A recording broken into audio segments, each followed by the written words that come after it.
Stop the FOMO. Today's live stream is also a FomoShow and CES 2024 countdown. But Happy New Year. And before we jump in, let me double check audio. I'm using my new microphone for the year that I'll be using for CES. So quick mic check from everyone. Please let me know if I'm clear, all's good. And saying hello to everyone in the meantime here. Oh, the regulars are here. Thank you. Beyond Earth, hello. Chrome, Lisa, of course. Jay, hello, hello. Andras, and Miyako, best girl. Daniel, thank you for that super chat. We've been talking on Twitter offline, helping him with his TV choices. And of course, the reason why we chose the Sony is he had a broadcast TV and he thought this would be a great TV. And I agree. I think the Sony X90L would be a great TV. Or you could wait as we talk about Sony's 2024 mini LED release. So we're going to talk about that today as well. I think it's causing a lot of stress, maybe controversy, because why would this be a flagship TV when the A95L is a QD-OLED, right? So we're going to get into that for sure, because I think what Sony is doing may be the right direction. So quite controversial for sure. And hey, Crypto Color Lights, hello, hello, thank you. And yes, if you just joined us, please click subscribe and like. This is my first video of 2024. Just got back from Japan, and we'll talk about that a bit, maybe during CES when I talk to Brian. And of course, unfortunately, Brian isn't here today. I think he is attending a funeral.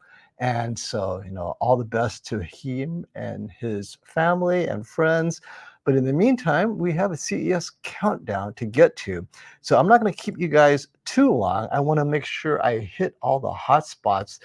Of course, while I'm in Japan, what happens? News starts coming out, LG, 83-inch MLA, and then QNED, and all these things. And the Sony MiniLED update refresh, that's way more than an update and a refresh. So we're going to jump into it right now. Jump in. And we're going to start with this, because I think I'm creating a storyline for you guys. And between articles, I'll jump in and check your questions and stuff. But so please bear with me. I'm running solo today. And if I don't get to your questions, keep on asking. And I'm sure one of our good viewers will remind me, hey, FOMO, there's a question waiting for you. Okay. Now, we're going to start with what you guys are so used to, which is Samsung Display and LG Display. At the beginning of every year, CES normally, they update the core panel technologies. In OLED, in this case, Samsung Display with QD-OLED and LG Display with WOLED. And then from there, they sell this new updated panel technology to the other TV makers, right? LG Electronics, Samsung Electronics, Sony, Philips, Panasonic, and so forth. And then from there, we have exciting TV model launches. And so we're going to start with what we expect from LG Display and Samsung Display. And this is where a lot of you will be like, wait, that's it? And so this is what they announced, the head of both LG Display and Samsung Display.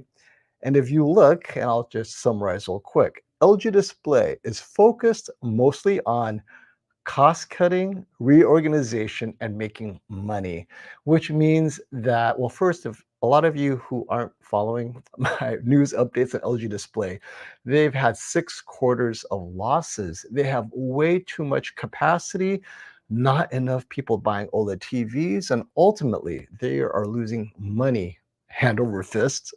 Does that work, losing money hand over fist? Well, every quarter they've been losing a lot of money. So this year they're focused on efficiencies, yields, right? Things less related to image quality and more related to improving that bottom line. So cost innovation, focusing on customer value creation, timely development, mass production, tablet OLED, new smartphones, expansion of customer base in large-scale business, and strengthening partnerships in mid-sized LCD businesses.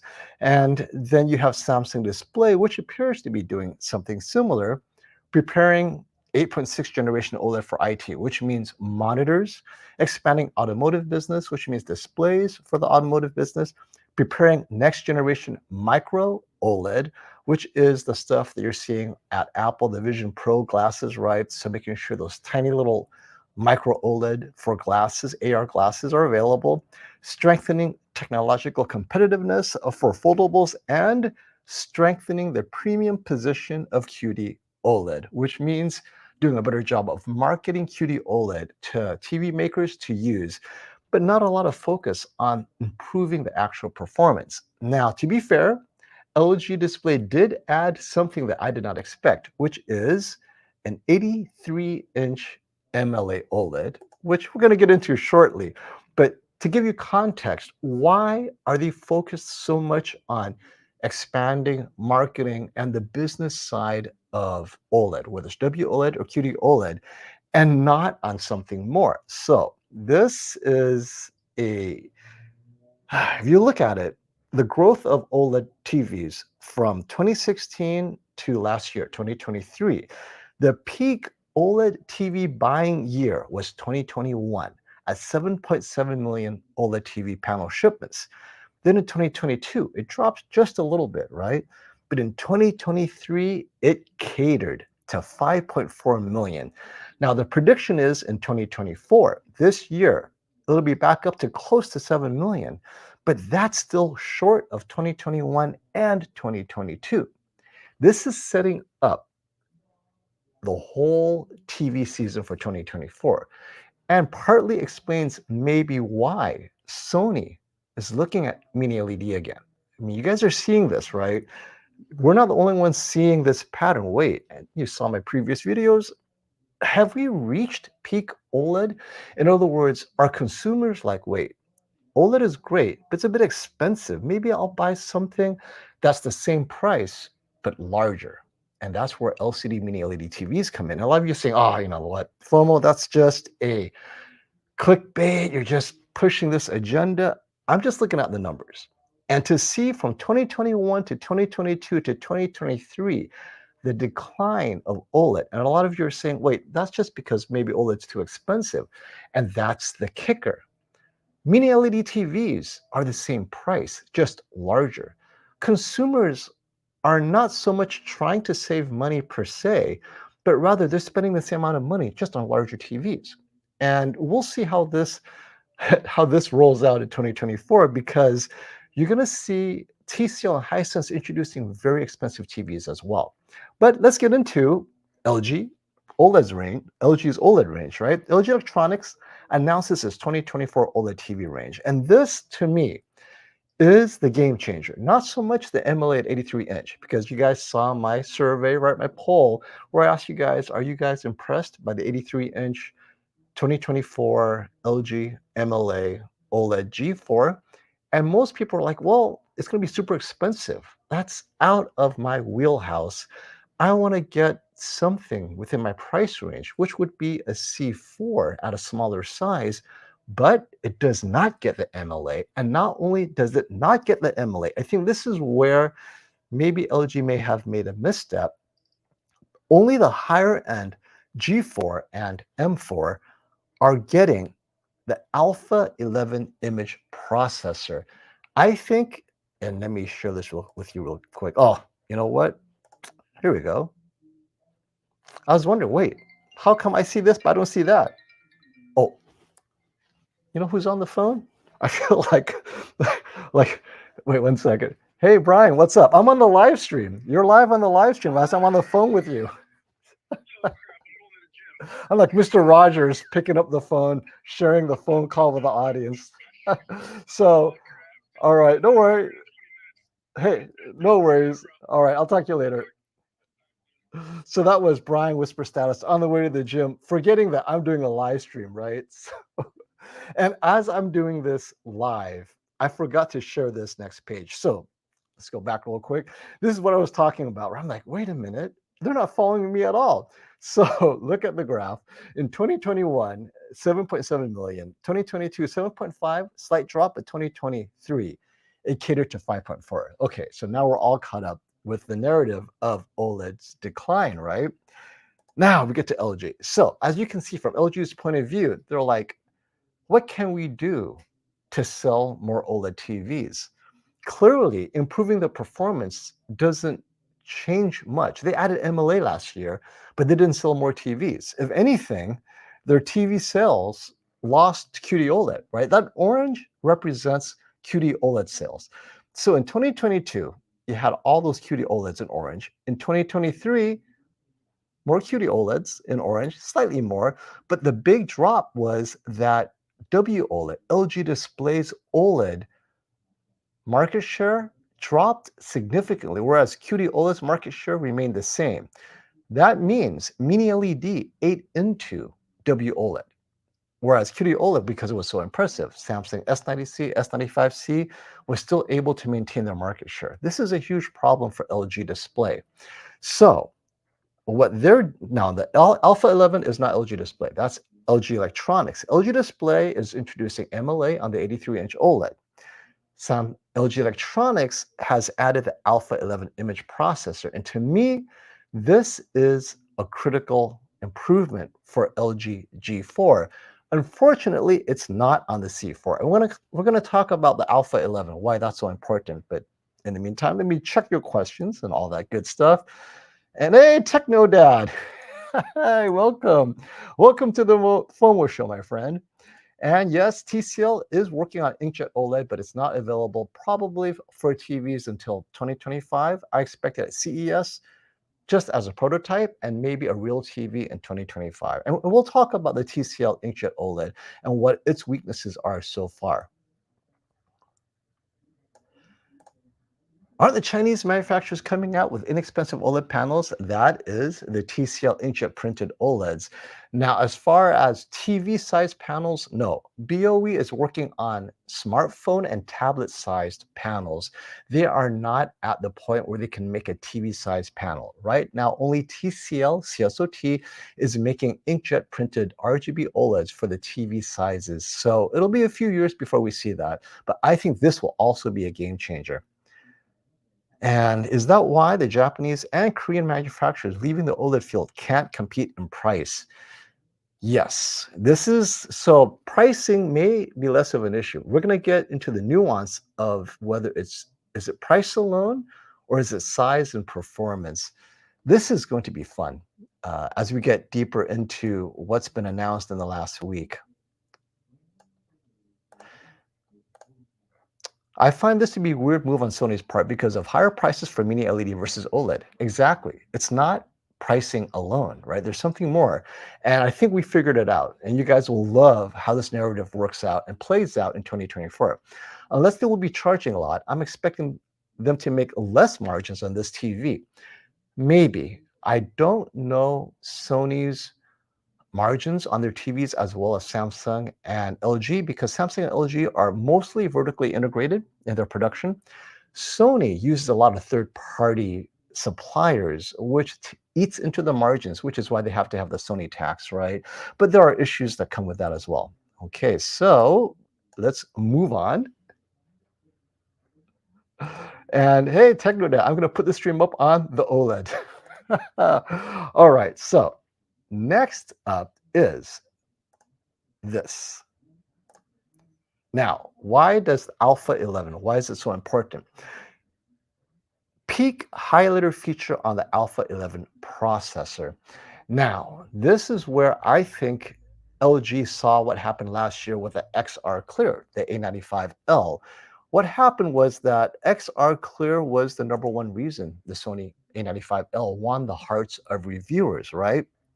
So LG went back to the drawing board, like, okay, it looks like reviewers and the general population and consumers really like what Sony did, which was with XR Clear, Sony enhanced the highlights, they sharpened things here and there, and even though purists were kind of objecting to it to a certain degree, for the most part, everyone loved it. It won most reviewers' hearts as the best TV of 2024.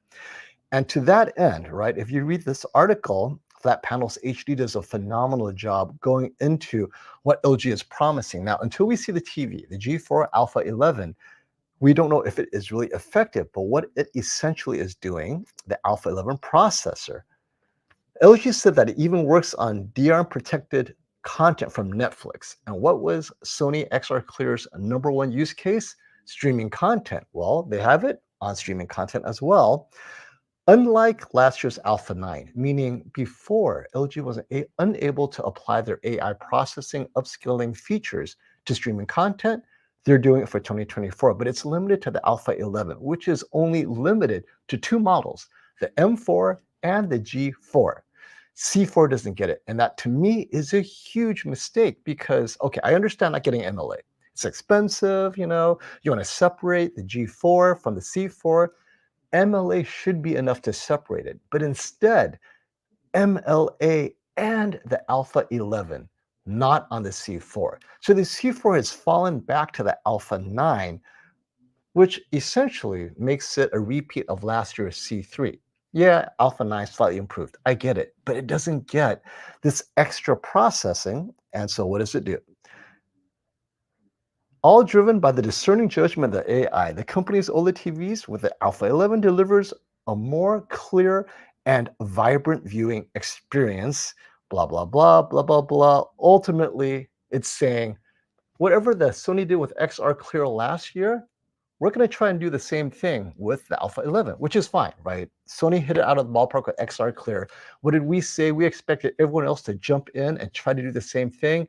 But why would you limit that Alpha 11 to only the G4? Sony's XR Clear was across the board from the entry-level X90L to the X95L to the A80L to the A95L. They roll it across all of their 2023 TVs, with the exception of the X93L, which was just the 2022 X95 relabeled as the X93. So that's not really a 2023 model.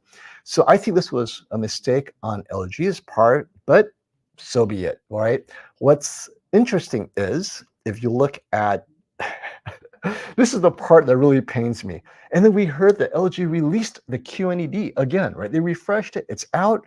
And I see, wait, the MiniLED is an Alpha 8? It doesn't even get the Alpha 9. So the 4K MiniLED is the Alpha 8. Now, the 8K qned gets the Alpha 9, but none of the qneds get the latest and greatest Alpha 11. Only, and there we go, only the M4 and the G4 get Alpha 11, C4 Alpha 9, and then B4 Alpha 8. And of course, C4, G4, M4 go up to 144 Hertz. We'll see if it works well. The B4, 120 Hertz, probably slightly less dim. But at the end of the day, the C4 appears to be falling behind in the most important part, image processing. If Sony has taught us anything last year, and that is image processing is very important. MLA is great. I get it. It's brighter, but if it's bright without something equivalent to an XR Clear, people will notice the difference. And we will see how well the Alpha 11 does in our review. And we will be reviewing the G4 versus the A95L with XR Clear, see if it's caught up. But now I'm very disappointed about the qned, that, well, A8, not even the A9. And so for sure, it's not going to benefit from this new updated AI. And that's quite disappointing to me. Because, yeah, and Digital Trends also announcing the specs for the qned, same thing, right? It's just saying qned 99 8K has the Alpha 9, but the 4K qned 90T still only has the Alpha 8, unfortunately. So what are you guys' thoughts on that? So qned turns out may not be competitive if its image processor is last generation.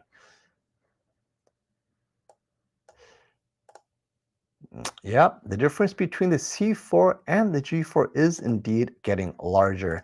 And I think now that I discovered that, first of all, the LG qned range for 2024, only one 4K mini LED. Hopefully it has enough dimming zones and all of that. But seeing that's only getting an Alpha 8, I really feel that LG did not take this qned upgrade seriously. Not even Alpha 9, right? Alpha 9 is on the 8K, but none of them got an Alpha 11, which to me, What are you thinking? How hard is it? I mean, you charge an extra $100. Remember, LG is vertically integrated. That means that Alpha 11 belongs to LG. So they're really separating their flagship from everything else. And it's clear that QNED is not their flagship, which takes us to Sony, which made its Mini LED its flagship for 2024. And well, we'll go straight to the bottom. This is Flat Panels HD, and Rasmus, very deep and thorough with his investigation. What did he say? He said near the end of his article that last year's A95 QD OLED will carry over into 2024. So, and this is based on his interview and his visit to Tokyo, as well as Caleb Dennison, everyone else who was there. They came back believing that, you know what, the A95L won't change for 2024, and it makes sense.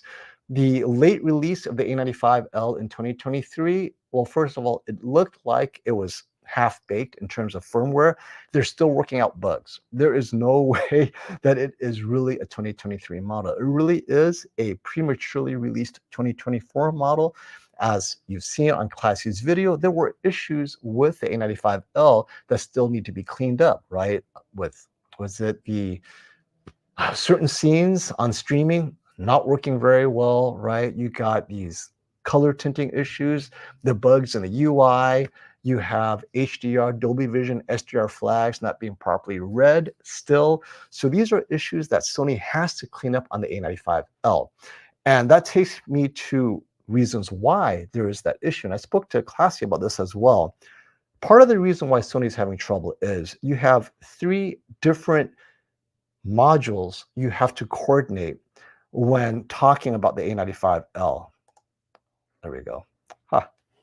This was the quote I was going on with the Flat Panels HD. If you haven't read this article, Rasmus does a great job.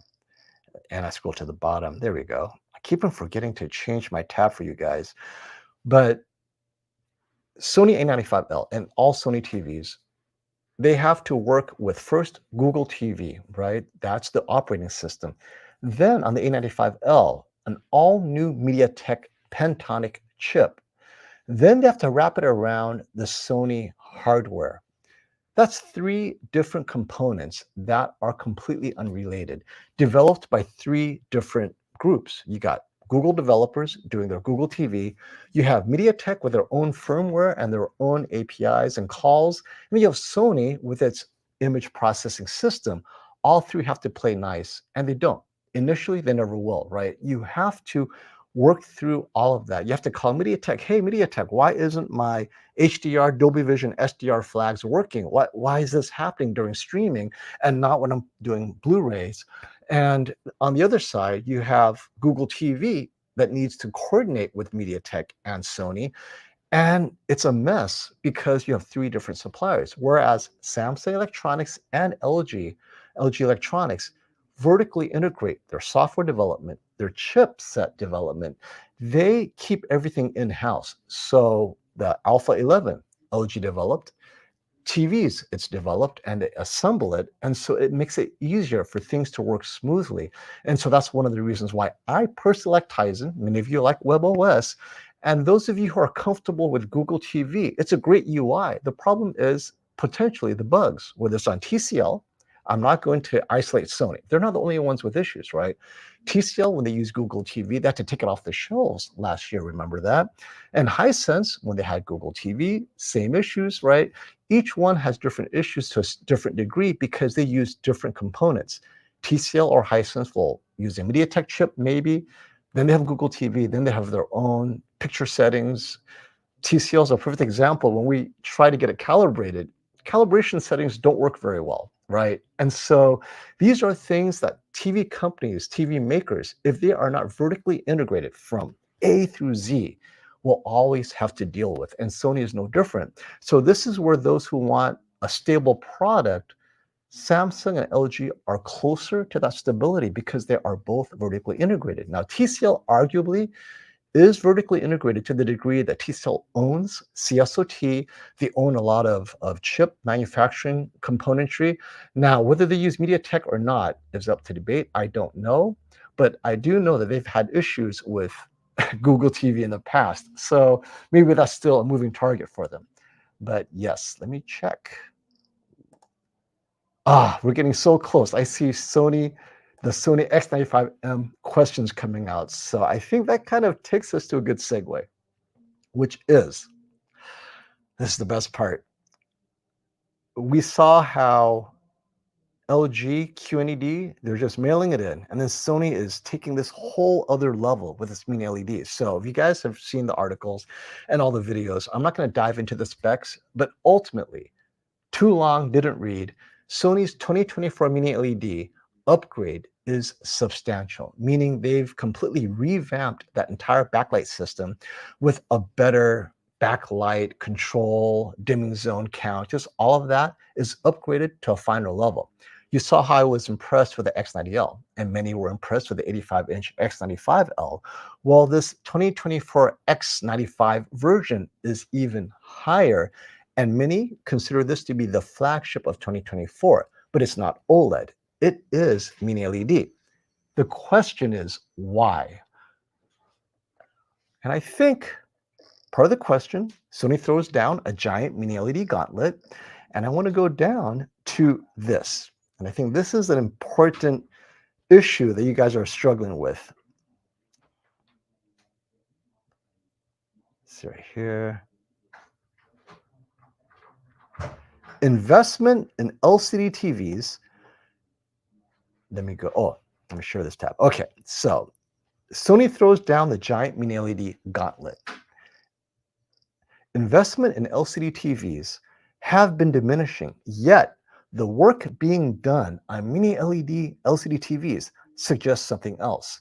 So you guys have noticed a pattern. In 2021 and 2022, it felt like everyone was going towards OLED, leaving Hisense and TCL to deal with the budget LCD TVs, including mini LED. And only Samsung was putting any work into Neo QLED, right? They were making that their flagship. And now Sony suddenly has doubled down on mini LED LCD TVs, and not just doubled down, they have made their most impressive jumps in mini LED LCD TV. QD-OLED is mostly Samsung display technology. All Sony did was add XR Clear to it. So that was easy, right? QD-OLED from Samsung Display plus XR Clear magic. Whereas with mini LED LCD TVs, they went way beyond just XR Clear. They got the XR Clear. They worked on a whole new backlighting system. So the question is, why are they investing in LCD TVs as if it's a flagship technology? And we start to form the answer right here. So in this article, Forbes, thank you, John Archer. I think this is pretty cool that he also dove pretty deep into this. Sony shows off, here we go. Apologize, keep forgetting to share the tab. So John Archer, his article, he was also there in Tokyo. Sony shows off next-gen TV technology, and it is an OLED. And everyone was shocked when they got to Tokyo. Wait a minute. This is really impressive, but you put all your money into LCD TVs? And it starts with this narrative. So Sony has all types of technology in its wheelhouse, right? It's got WOLED panels from LG, the A80L. It has experience with QD-OLED panels from Samsung Display, the A95L this year and last year's A95K. And yet, it decided to invest in mini LED. And so it begins with this. Sony believes that the only way to achieve the sort of high brightness and contrast it wants at a reasonable cost and low power consumption is to use mini LED. Now, OLED also delivers low power consumption, but it does not deliver high brightness. And that takes us to many of your comments early, which is 4,000 nits. Who needs 4,000 nits? I have told you all over and over that movies, TV shows are at best graded to around 1,000 nits. And if they're really aggressive, they may grade it to just above 1,000 nits, maybe 1,500 nits. And today, MLA OLED and maybe even QD OLED is able to get close to 1500 nits, right? Close enough where tone mapping isn't an issue. Then why is Sony so focused on such high brightness that only mini LED can achieve? And so it takes us to, I also love this this headline. I've seen Sony's prototype. It looks amazing. It could spell the end for OLED. Like, why are they putting OLED to bed already? And at the end of the day, Sony believes that more movies are going to be mastered to brightness levels beyond 2000 nits of OLED TVs. So we know that OLED TVs will never exceed 2000 nits, mostly because it will shorten the life of OLED. Now, maybe with the new blue OLED, right, the phosphorescent blue, maybe it will exceed 2000 nits, but that's years away, and that's still in theory. For sure, what we know today, whether it's QD-OLED or WOLED, it will not exceed 2000 nits safely, right? You're not going to do that and keep your TV for more than a year or two without burn-in, or just the lifetime may be shortened. Why suddenly this interest in content over 2000 nits? And it starts with this. You guys are seeing where I'm going. Sony's new 4000 nit mastering monitor promises to change TVs and the movie industry for good. So in November, Sony released its monitor. I mean, it announced it last spring, 2023, but it showed it off in November of 2023. And the people who saw it are like, this is a game changer. This monitor will get people, meaning studios and color graders, to grade movies to 4000 nits because it looks so phenomenal at 4000 nits. Now, since Sony produced the mastering monitor and Sony produces movies, they're able to do end to end. They already know, okay, 4000 nits movies are coming. We produce the movies, we have the mastering monitor. What are we missing? The TV.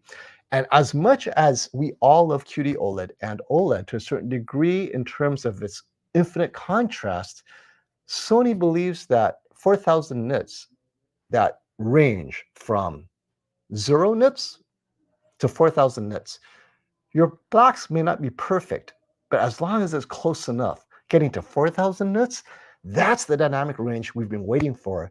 And so they want to show this off. And for sure, you're going to see some Sony produced movies that will be graded on a 4000 nit monitor that will be shown off on their latest TVs by the end of 2024. And so this takes us to this article also. This is on What Hi-Fi. Sony's new 4000 nit mastering monitor could be bad news for OLED TVs. People are seeing, wait, because what did we say? Unless there's content, what's the point of having 8K TVs? There's no 8K content. The same with HDR peak brightness. Well, unless there's content way above 1000 nits, what's the point of getting anything brighter than OLED, right? And today, that is still correct. But maybe in 2024, 2025, 2026, who moves the fastest as far as producing HDR content overnight? Netflix. If Netflix buys up these Sony 4000 nit monitors, we might be able to see this new content early 2025, mid 2025. That means that these Sony TVs being released, people buy it this year, they can start watching next year. I mean, I'm seeing this as Sony's narrative. This is why it's the flagship TV that Sony's putting out there, right? Only, and we're not going to say only Sony TVs. They're not the only ones. Hisense has a 40,000 dimming zone TV coming out, 110 inches, 10,000 nits. T-Cell show off its X955 at 4,000 nits, right? This can only be done with mini LED. And so Sony appears to agree, but they also produced the mastering monitor to get the content there. Because these bright TVs without the content, what's the point? And I think Caleb, our friend Caleb Dennison, great article here. He was also in Tokyo, and near the end, he said the same thing. He's like, well, Sony does have that mastering monitor at 4000 nits, and also impressed by the LCD TV technology that Sony put out there, but I love what he says right here is, and which is what we've been saying, Mini LED is good enough. Mini LED is going to tread well into OLED performance territory. Mini LED is going to tread well into its territory and should still be cheaper to produce than OLED. It will likely make a more sensible purchase for consumers like you and me. Okay, now, initially many of you asked, wait, how can Sony make margins on a flagship TV if it's so expensive and they're going to raise the Sony tax? This is where the LCD Mini LED TV makes sense. It is still less expensive for Sony to put all this together because the parts are still less expensive. It's all done in-house. So instead of paying Samsung QD OLED or paying LG's WOLED, Sony designed their new Mini LED stack in-house. They paid themselves, which means it's a return on their own investment. So over the next few years, they can drop the price of their TVs as they pay back that investment to themselves. The margins will start to get bigger and the Sony tax will start to get smaller, but they're able to sell this new technology in 2025, 2026 for a bit less. Now, first adopters in 2024 this year will be paying a premium, as I will be, right? I'm sure Robert Zone of Valley Electronics will have this TV for us. Hopefully, it comes in a 65-inch, and I'm sure it will, by the way. I think this is Sony's big play. They are saying, okay, we're seeing where everyone's going. OLED is great, but for 4,000 nit content that we plan to produce, not good enough. I need you guys to buy this 4,000 nit TV. That ultimately ends up being this master narrative that Sony believes will happen. The question is, will it happen? Is it the right direction? And take us back to LG.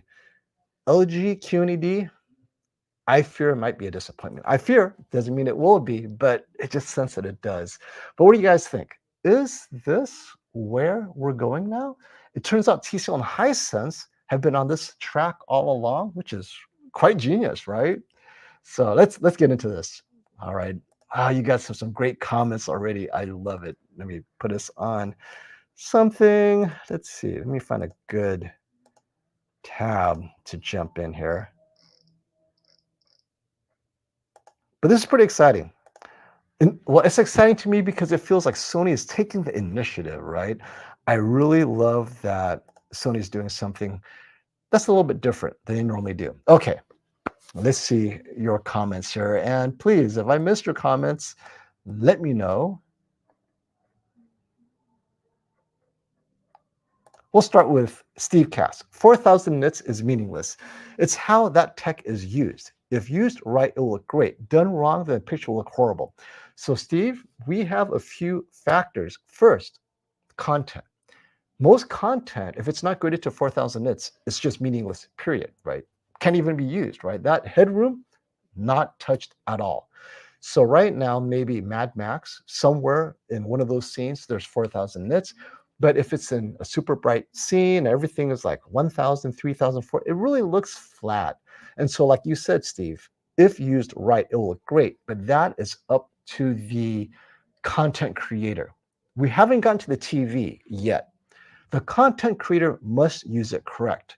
And so if only bad movies, right, are using 4,000 nits, then to me, that's done wrong. And then the picture will look horrible because if it's a bad story, you're not going to watch it. But let's say if it's a movie like what's currently popular right now, Godzilla -1. Okay, let's say for the sake of argument, Godzilla -2 is shot and graded in 4,000 nits, and it ends up being a phenomenal success. Great story. Everyone loves it. And it's sci-fi, it's impactful, I know it's going to have great HDR, then you're going to have what would be worthwhile if it's done right. I think it starts with the content for sure. And then after that, as long as the TV renders it properly, it doesn't need to tone map though. See, if it goes up to 4,000 nits, it's the image processing in terms of everything that happens within that image, right? And I think we're already there with contrast because a lot of people are saying, is the contrast good enough? Seeing the Samsung Neo QLED this year and last year, it's close enough that I feel the contrast for most people in a, I don't want to say a bright room, but just a moderately lit room, it's going to look great. Now, in a dark, critical viewing room, maybe not. So, we'll see.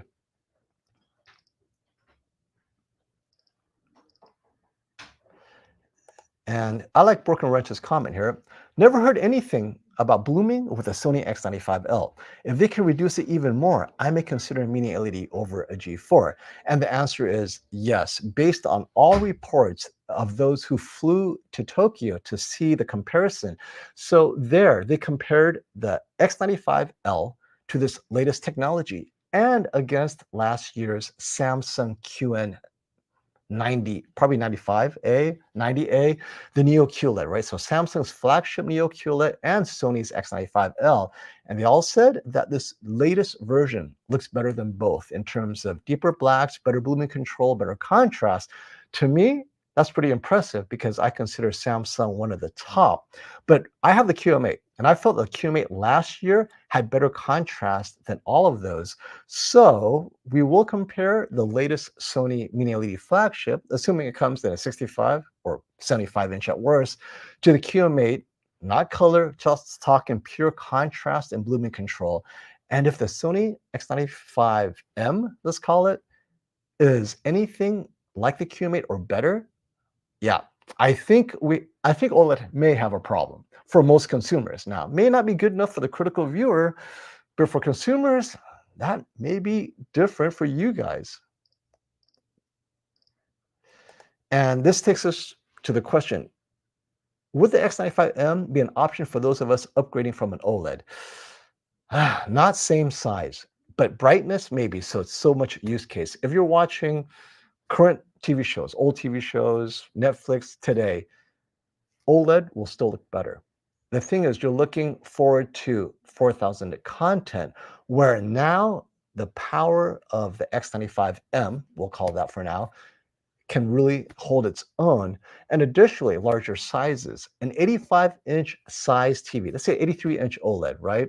Now the 83-inch MLA is available. How much is that going to cost? Easily above $5,000. So say 5,000 at the end of the year, right? Black Friday, the 83-inch G4 MLA will be around $5,000. If the Sony 85-inch with its latest Mini LED is $1,000 less, most consumers will likely get the Sony. $1,000 is $1,000, and if the image quality is that good and close enough, that might be the kicker right there. I think this is why Sony is going this way. They're seeing the direction that consumers are willing to pay for larger TVs. They're paying a premium, but they want larger. And only with a Mini LED can they get larger with a close enough image quality. And OLED at 83 inches won't get bright enough. Now, MLA is bright, but what if Sony's ready to go 98 inches, right? So if you have this new technology on a 98-inch Sony, you're done. As far as OLED is concerned, there is no MLA at 98 inches or 97 inches, right? So it's only an option for you, Seek, if you're looking forward into the future and you're getting a larger size. But I think 55, 65, and 77-inch size, prices are fair, and MLA at 77 inches, super bright, or QD-OLED, super bright, but the X95M, 4,000 at content in the future, that's something to think about, right? This year is going to be crazy, totally. And I want to revisit Abdul's comment. LG has dropped the ball with the C4. No one should buy it unless the price is much lower than the C3 or the same price as the C3, right? I don't see how the C4 is going to compete with the S90C of this year. Forget next year's S90D. The S90C is so phenomenal for what you get. It's brighter, vibrant, higher color luminance. It is such a good TV and so well-rounded. The C4 did nothing to compete with the S90C. The S90D will only be slightly better, right? It'll have probably slightly better processing, but ultimately, the C4 is still the C4, which is the C3, and the S90D is still the S90C to a certain degree. So the C4 and the S90C value proposition has not changed. Unless the C4 and C3 prices drop significantly, the S90D will end up being cheaper than the C4, like the S90C was cheaper than the C3, which is so crazy. So yeah, I think LG's dropped the ball on potential sales of the C4 against the S90D from Samsung.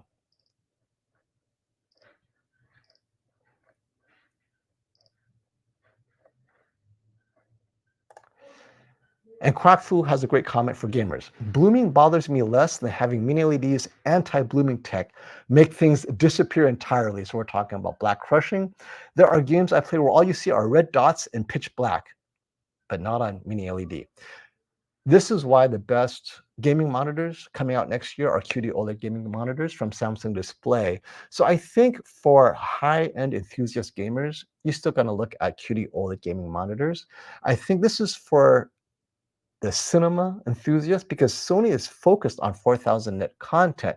Now, in one of these articles, what was interesting was that they were showing off Gran Turismo 7 at 4000 nits. So that game is graded for 4000 nits.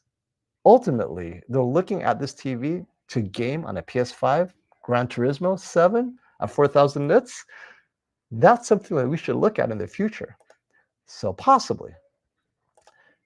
Yes, Jay, I believe the 4000 nit is the new default Hollywood director's monitor because, well, that's Sony's new flagship and everybody wants the latest and the best.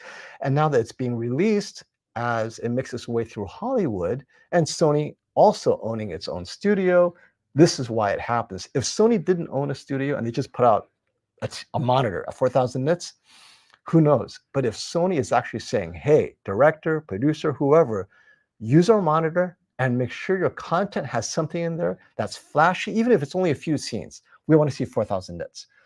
They have the clout to say that and do that. And I think that's where it's going to get fun. This reminds me of when Sony exited Plasma in 2006. Is that a good thing or a bad thing, BT 2020?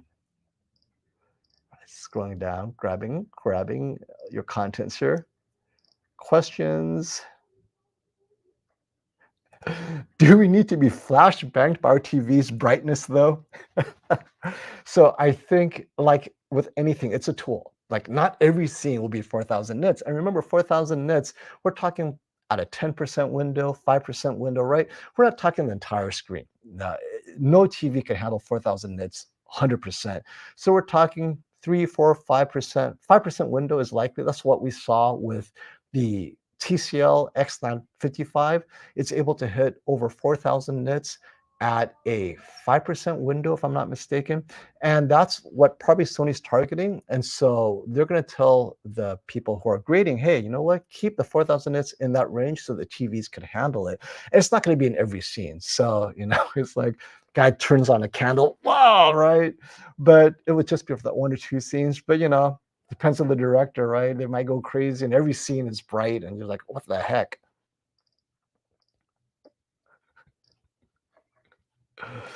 I'm going to put 4000 nits in my Tinder bio to see if that works. Who are you attracting?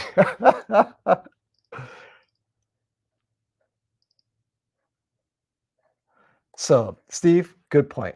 Prices. If Sony prices its mini LED at the top end and doesn't match the best OLED technology, it will lose out in sales as the average consumer doesn't care about nits. Correct. So actually, though, that's kind of a nuanced answer.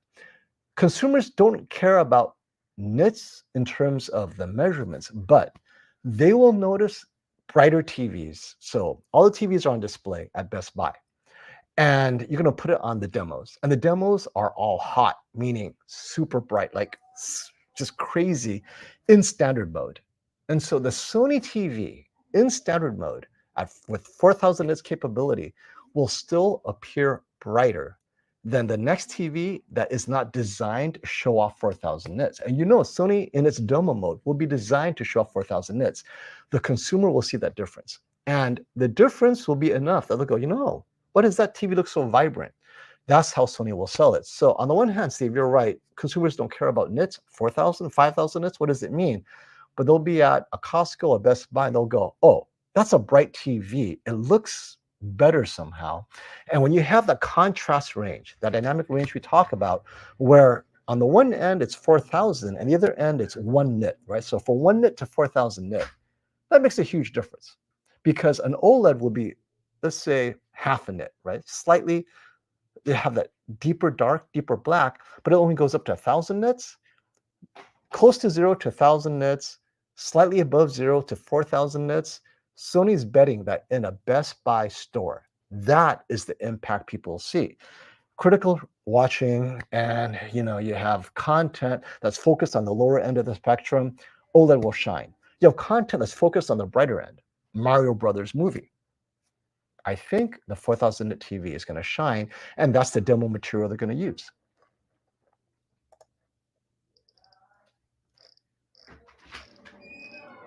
I guess I have some. Oh, was Caleb here? Did I miss Caleb? What? Oh boy, wild times today. Right before CES, I know I'm going to be flying out Sunday morning, so I have to fit this in now. Kind of cut it down, edit it, make it cool, and then release it as a dedicated FOMO show for you guys as well. I saw the Gran Turismo movie, and I hate to say it, I kind of liked it. So I sat in the chairs, the D-box chairs with the shaky seats, and I thought it was pretty fun. I went with my kids. We liked it. It's not Golden Globe nominee, but I thought it was pretty entertaining. I liked it. And hey, KG, what's up, buddy? Wait until you see what Samsung, TCL, and Hisense has up their sleeves with Mini LED. So Samsung's keeping everything close, right? We'll find out what Samsung has. TCL and Hisense has put it out there. TCL may have a next-gen TV that they haven't shown off yet because the X955 technically is out. But they know the Hisense has announced a 110-inch, 10,000 nit, 40,000 dimming zone. So TCL has a similar technology. Whether they will show it off at CES is another matter. We'll see. I'm going to have dedicated Hisense and TCL videos to demonstrate what is so great about it. So we'll see how that goes. And of course, Samsung wants to surprise us all at CES. So they're keeping a lot of that close to the vest. But I'll say this, the big three, LG, Sony, and Samsung, this year are very focused on processing. In terms of what XR Clear demonstrated last year, Samsung and LG quickly learned that's very important, which is great for all of us. And since Sony just released XR Clear, now they're focusing on the technology that could take full advantage of that. And that would be their new Mini LED flagship. So I'm pretty excited. Don't get me started, Michael. Michael Thompson says, Samsung needs to add Dolby in the future. If I've learned anything this year, that Dolby is a grab bag of inconsistencies. Not to say that Dolby Vision is bad. It is excellent when implemented properly. The problem is that most of these TV makers, Sony in particular, the A95L does not do Dolby Vision right at all as far as the creator's intent is concerned. It does it its own thing, which is like, well, if you're going to do that, why call it Dolby Vision? Just call it Sony Vision, right? And so for many of you who want Dolby Vision, you need to know, is Dolby Vision accurate? On the Hisense, the Dolby Vision is definitely too bright. On LG, it's definitely crushed. It needs calibration to get the blacks correct. On the A95L, it's just not working well at all. And not even getting the flags right? Dolby Vision, wait, what does it say? HDR10, what? It's SDR now? So Dolby Vision, I think, still needs coordination with the TV makers, and then maybe it will look consistent. But I don't know what Dolby Vision is supposed to look like because the TVs don't all show Dolby Vision the same, which is quite ironic, right? Given Dolby Vision's promise of standardizing a certain look, right?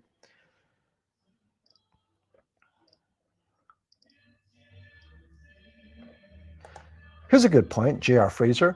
Sony needs to re-engineer their wide-angle film to not murder contrast on those CSOT panels. So their wide-angle film murders contrast on almost any panel. It's very aggressive.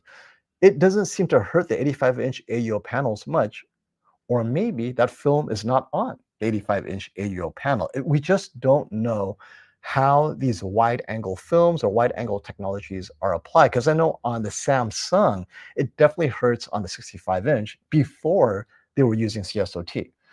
It just didn't look as sharp as it could. So, I mean, wide angle is wide angle, right? You just have to accept it for what it is if you need that wide angle.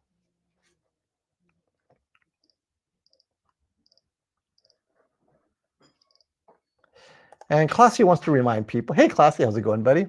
People have short memories. Sony alternates focusing on OLED one year, LCDs the next, and then repeat. A95L is their flagship, and likely will have a step down, cheaper option as their new OLED this year.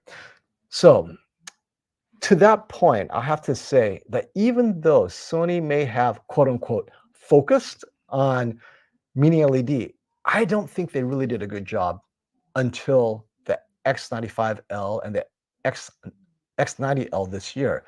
When they released the Mini LED and they called it Backlight Master Drive, it was terrible. As a matter of fact, I was like, what is this, right? And so it felt like they mailed it in when they initially released their first Mini LED TV a few years ago, or 2 years ago. And then last year, they actually worked on it with XR Clear. And then this year, they finally elevated it. So I think this 2024, this is the first true Mini LED flagship, because prior to that, it just felt they were running on old technology. I mean, their LCD TV performance did not come close to the performance of the Samsung Q90R, the Samsung QN90A, Samsung QN95B. All of that, to me, beat all of the Sony LCD TVs in terms of contrast, HDR impact. Sure, Sony Color was fine, but that's not the point. The point of Mini LED is to get better contrast, deeper blacks. Sony never did that. Ever since the Z9D, it never returned to that performance, right? It's been downhill since. And with the release in 2024, I think Sony took that long, 5 years, 6 years, to get back to where they were with the Z90 generation. So maybe not alternating years, but maybe every 5 years, Mini LED or LCD TV technology gets better at Sony. When will the actual sets be announced? So if last year is any indication, Sony will probably announce their TV lineup sometime in early February, maybe late January. It just depends on how the timing is set up. But at worst, February sometime. So we'll know what that lineup is and get an idea for the price. And we'll definitely bring Robert Zone on to get into the details as far as release dates and everything. Are TCL and Hisense only focused on 100-inch? So no, their 100-inch TVs plus, right, 110-inch, 100-inch, 98-inch are all going to be available, but they will upgrade their 55, 65, 75, and 85-inch TVs as well. But their 110 inches, what separates them. They'll have their 85 and 75 inches. Now, the UX, how small it gets is another matter, but I know they will be upgrading their U8 series. And same with TCL, right? Their QM8 will have a successor, but their true value is in the 75, 85, and larger TVs, because at the smaller sizes, at just above 1,000, people will be going S90C, right? The 65-inch S90C could be had for 1,200, 1,300 at the best Black Friday discounts. And that's only a few $100s more than the QM8 or the U8 65-inch at just above $900, right? So a lot of people are seeing the value in the larger Hisense and TCL sizes too. I hope I will get my hands on the Mini LED TVs as long as it's 75 inches or smaller. I can do it.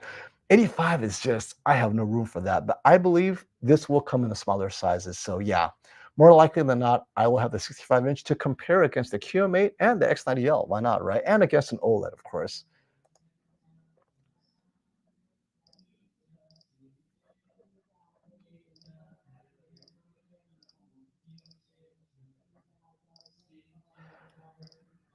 Well, you guys, loving your comments. Let's see.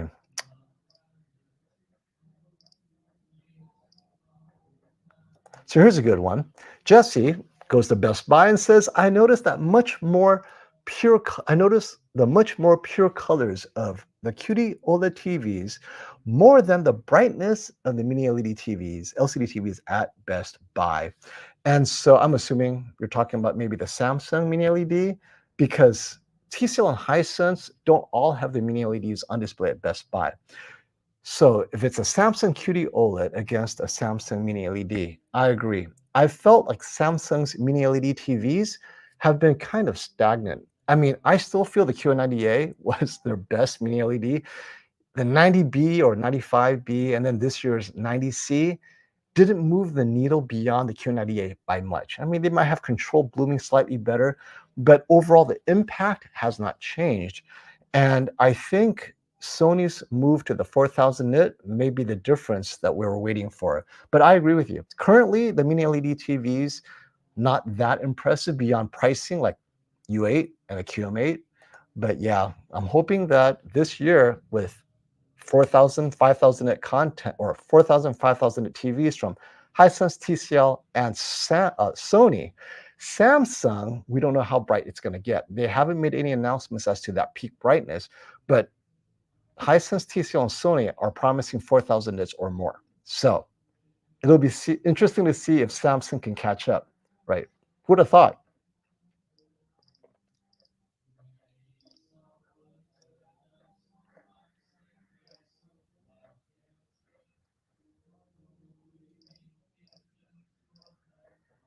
Another fan of Gran Turismo. Dude, I love the GT movie. Yep, me too, Techno Dad.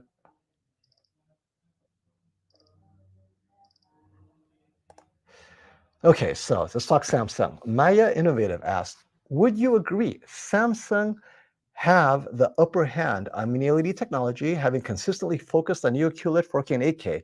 Would they struggle to compete with the Sony 4000 TVs? So it feels to me that Samsung was so far ahead of everyone for the last several years when it comes to LCD TV and mini LED, just controlling dimming zones, right? Samsung consistently has had the most dimming zones and has had the best control of those dimming zones. Yes, there were some black crushing issues, but that's how you deal with blooming is you crushed out the details, and Sony fought against that, right? Sony's like, you know what? We'd rather have lifted blacks so that we don't crush the details.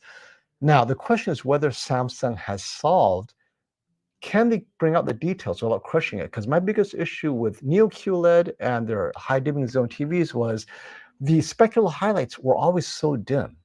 And Sony spectral highlights were a little bit brighter, but then everything was a little bit brighter, right? It was slightly lifted. The blacks weren't as deep. And the question is whether this new Sony technology can do both. Give me the spectral highlights of OLED without lifting the blacks too much. And if Samsung could do this as well, then they've kept up with Sony. But if not, Sony may end up being the enthusiast choice for mini LED TVs. I found the U8H, my editor's choice, was it last year for mini LED TVs?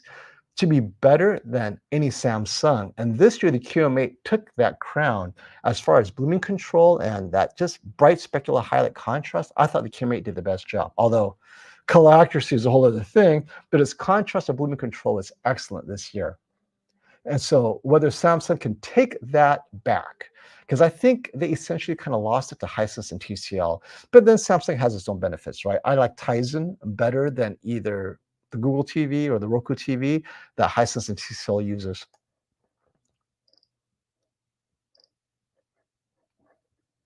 QD OLED is king. Well, since Sony is going to ride the A95L for another year, it'll be the A95L and the S90D and S95D. And maybe that's it. We don't get Panasonic in the USA, so we won't know if there will be a QD OLED from Panasonic.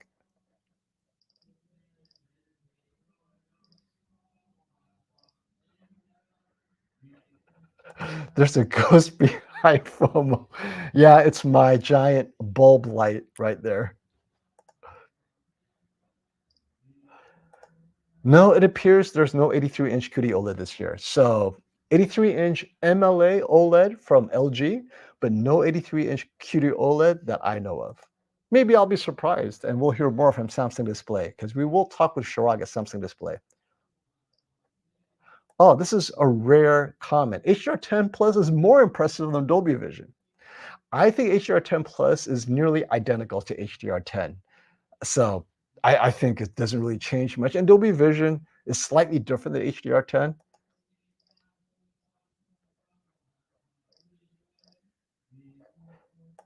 Samsung will announce it at CES. Maybe, I don't know, but if they do, what a game changer. QD at 83-inch for many of you.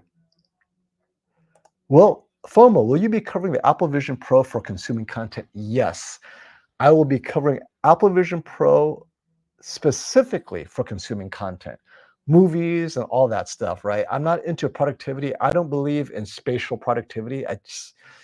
There's just so many layers that needs to be solved. I am not a fan of spatial productivity products yet, like doing spreadsheets in 3 dimensions and stuff like that.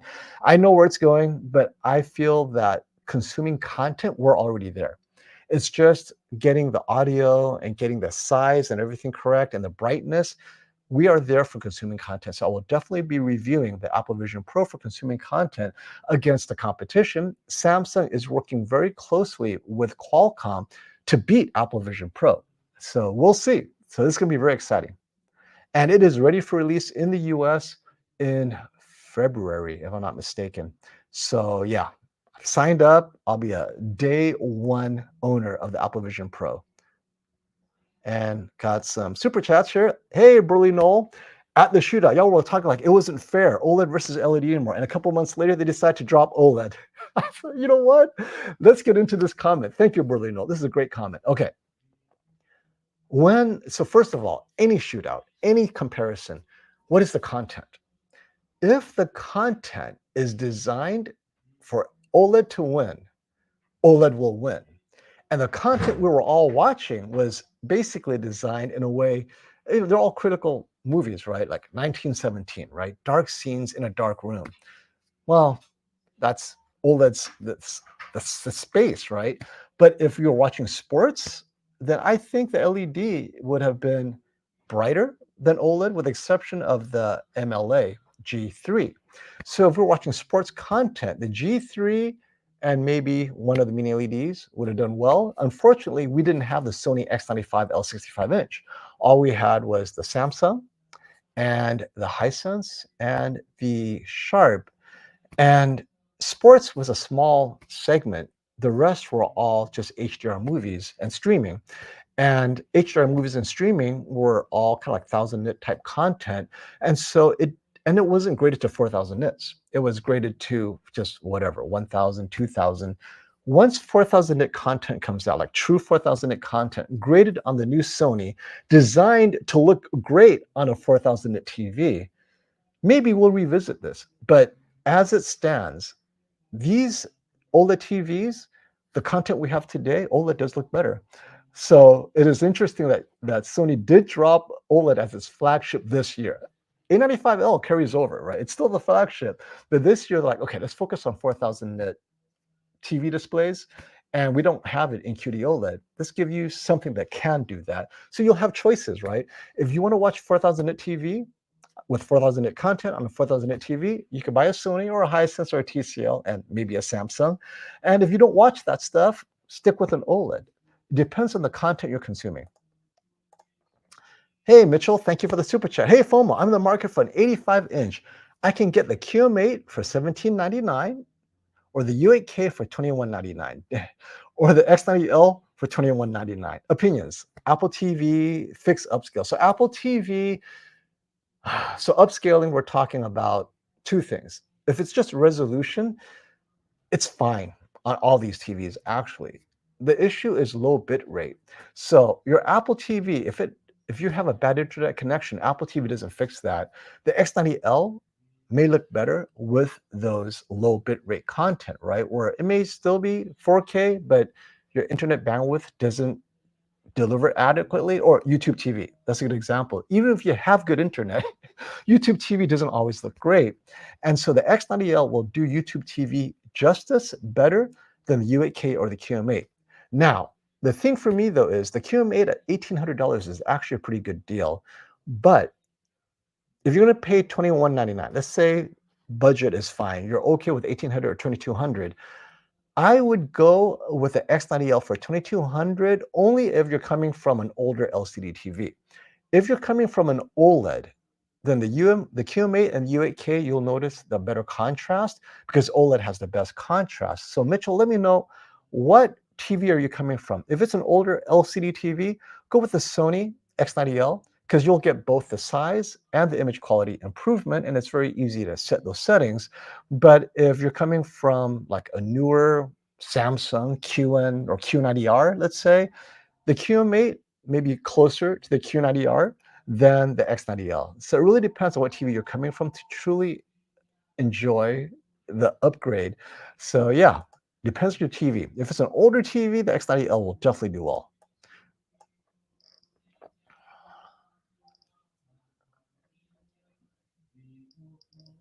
All right, man, you guys just kill me with all these great comments. I have to pick which one here.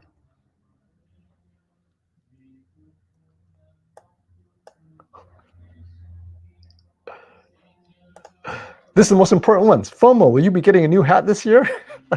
Actually, I have a hat just for CES, and you guys will see it at CES. I bought a hat in Japan just for CES, just for you guys. Got these glasses in Japan too.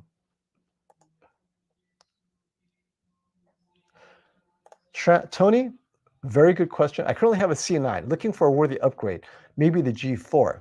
So the G4, get it larger with the MLA, and that will be the best upgrade. If you get it the same size, yes, it'll be brighter, but I really would like you to get it one size up because the true upgrade is in size as well, right? Because they're both OLED. They'll both look great in SDR content and just TV shows.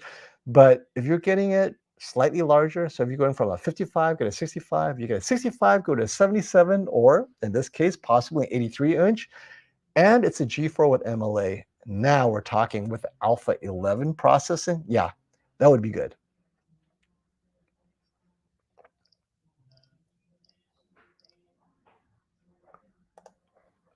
FOMO should go with a white fedora hat and a rattlesnake band. You're so close.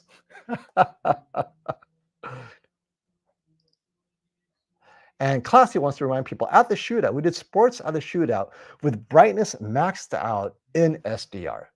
And ultimately, people still liked the OLED TVs, right? Because they noticed that difference in contrast.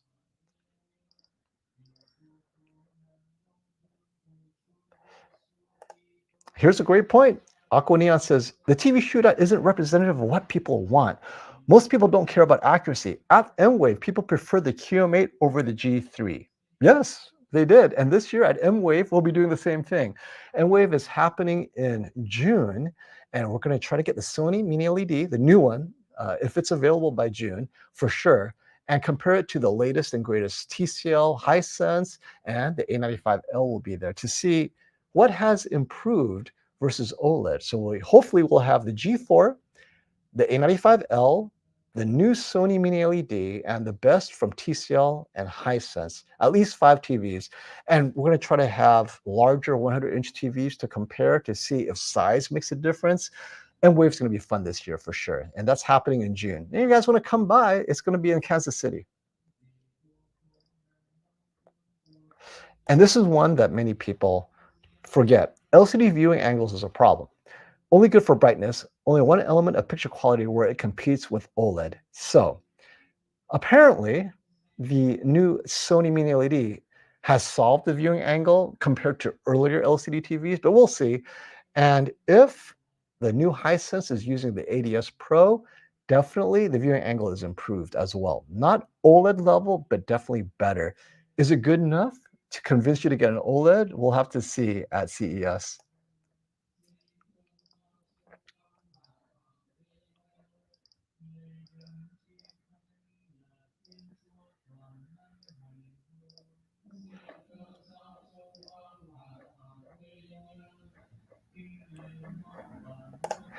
That's a good point, Maya. You're talking like it will take 1 year to get all content in 4,000 nits. Most content will still be produced in 1,000 nits for years to come. I agree. So that's why I mentioned Netflix specifically. Netflix has a faster turnaround time because they're very nimble. But yeah, if we're talking like major studio releases, years for sure before it gets shot. Then it makes it to the grading studio that makes it to the home for streaming, right? So it would have to be streamers like Amazon and Netflix, and assuming they have the new and latest and greatest Sony BVM 4000 nits. But yeah, for major features, it will take at least 3 years, I think, before we see it in the home.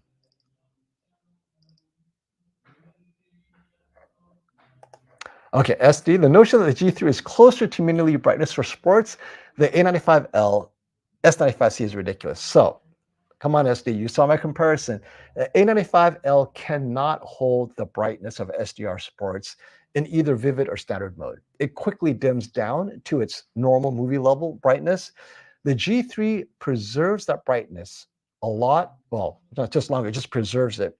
So if you are in standard or vivid mode on the G3, it keeps that brightness, whereas the A95L S95C, after about 15 minutes, it drops in dimness. And that's why a lot of sports watchers don't like, that's their number one complaint when they're watching, let's say, hockey or whatever, brightness on the A95LS and S95C. When I was playing, college football, all three same content, in about 15 minutes, the G3 remained the brightest. Now, at the start, they all looked very similar, but 5 minutes later, the Sony is gone, right? It's just down. And then a few minutes after that, the S95C drops. And then by the end, only the G3 preserved its brightness. And ultimately ended up being almost, if not as bright as my QM8, which was very impressive to me.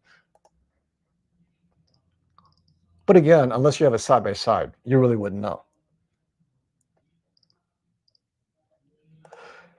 FOMO, you should start reviewing AVRs. Okay. I thought about this, and my conclusion at the end is, what am I reviewing exactly in an AVR? To me, and these are audio video receivers, as long as it works. Because what is an AVR supposed to do, right? It's switching sources, it's making sure that the audio source, the video source displays properly on your TV and audio system. So the TV is easier, right? Sending through Dolby Vision or 4K 120 or 4K 30, whatever. The hard part is the audio. So does it, and we're talking about receivers that have amplifiers. So can it drive enough speakers?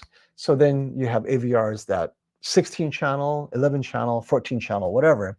So ultimately, the more you pay for an AVR, the more channels you have and the more power is available to you. And at the end, I'm going to end up concluding, if you need this many channel, get this AVR.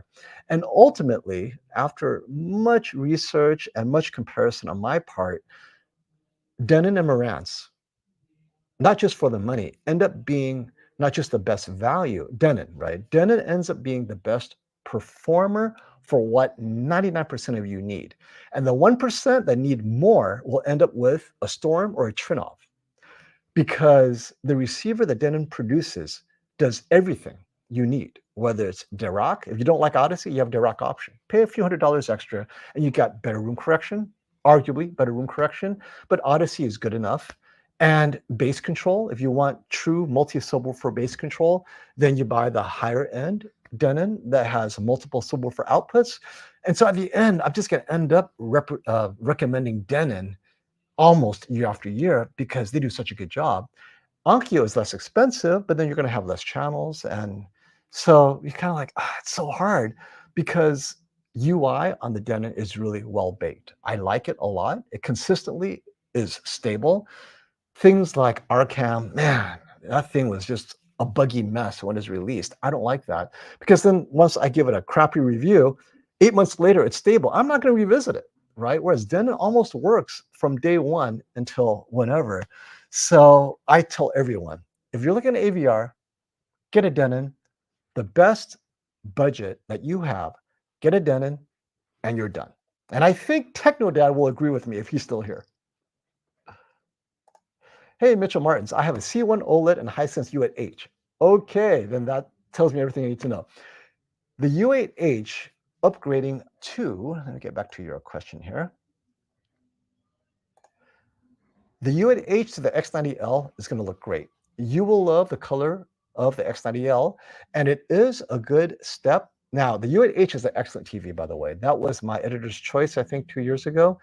So, but I think the QM8, although the color in the QM8 is not as good as the U8H. As a matter of fact, the U8H color is so good that I think you might have to go with X90L. And the U8K, I felt, didn't perform that much better than U8H. So I really like the U8H a lot. And the X90L raised the game as far as processing. So you're going to get size and processing, but the contrast on the X90L is going to be a drop. So Mitchell, why don't you wait until next year for an upgraded U8? Because I felt the U8K did not deliver on the U8H from the prior year. So Unless you need the TV now, if you can wait, I'd rather you wait because knowing that you have a U8H and an OLED, I have a hard time telling you these will be that much better other than larger, right? So thank you for the follow-up. Hey, Travis, it's been a while. I am super excited for the Sony news, but honestly, I don't see this resurrecting Sony. There isn't much brand loyalty in the mass market. So comes down to price. I agree, Travis. Sony tax is not just real, it's huge, right?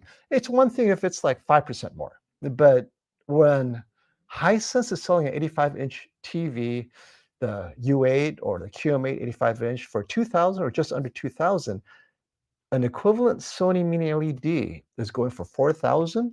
That's hard. So, although it'll be an impressive TV, it's going to be expensive. It may not resurrect Sony as a sales leader, but it may resurrect Sony's reputation in the TV industry as, hey, if you want the best, get the Sony. Like right now, I've been recommending if you want the best, not necessarily the Sony unless it's the X90L at that budget. But X95L isn't even available in the USA other than the 85-inch. So maybe this will help them in the 65-inch at least. Hey, Daniel, thank you for the super chat. Hey, FOMO, I was waiting for an 83-inch QD OLED. Now I'm thinking just going with the MLA G4. That's an option. I also hear a 77-inch QD OLED would be better image quality than 83-inch MLA. Should I go for the MLA? So the issue with the 83-inch WOLEDs in general, MLA or not, has been uniformity. 77-inch QD OLED generally has better uniformity because the QD OLED manufacturing from Samsung Display has been more consistent. So the real question is not so much image quality as far as processing and all of that, but uniformity. There's nothing more distracting than seeing vertical bands on a wide open space, gray screen, watching blue skies, playing video games or whatever. The question is, how bad is the uniformity on the 83-inch? Is it fixed? Because in prior years, it hasn't been great on the LGs.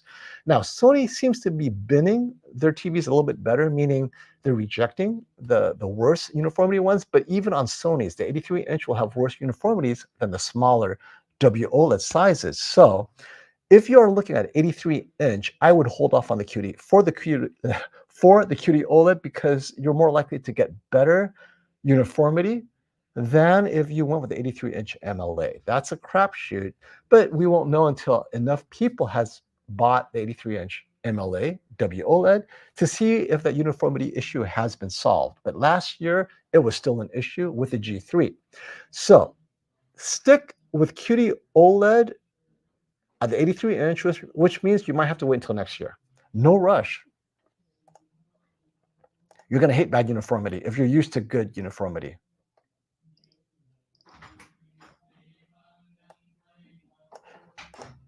Yes, I would prefer the Q90C over the X90L as well.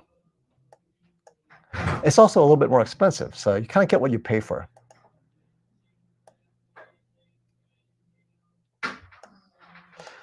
So how much bit rate does 4000 content take up? Actually, not much. So it's okay. The 4000 nit content doesn't take up much more bit rate. How much compressing does Netflix have to do in order to fit its bandwidth? Not much more, so we're okay there. HDR itself takes up more bit rate because it's 10-bit, but 4000, whether it's 4000 nits or less, it doesn't matter. It's still going to be that 10-bit HDR. And some of Netflix shows are overcompressed, yeah. And that's just going to be how it is regardless. And you're going to see it, you're going to see the overcompression near shadow detail, actually. So near black is where it gets all weird, right? Macro blocking issue and pixelation. And that happens, it's more visible and more bothersome near black.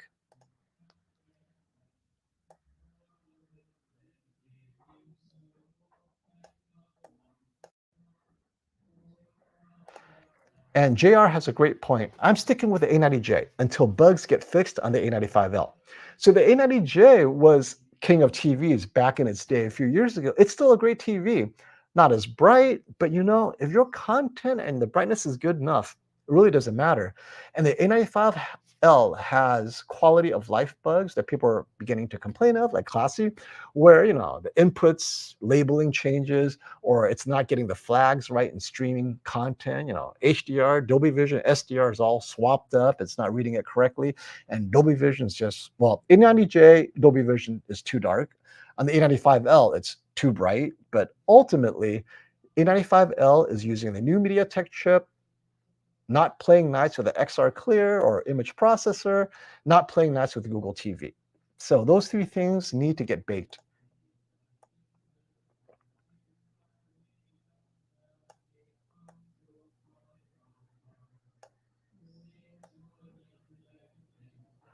Okay, let's see.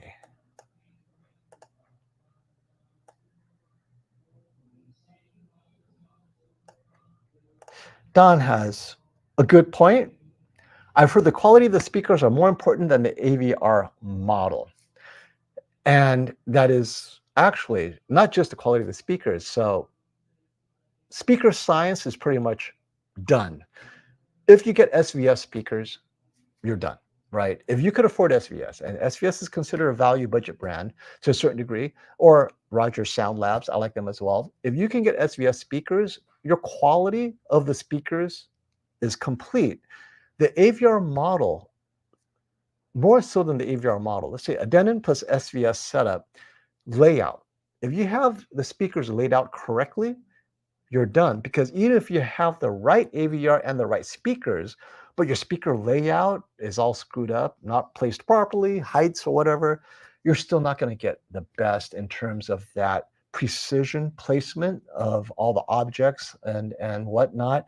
So I believe as far as value, SVS speakers are amazing.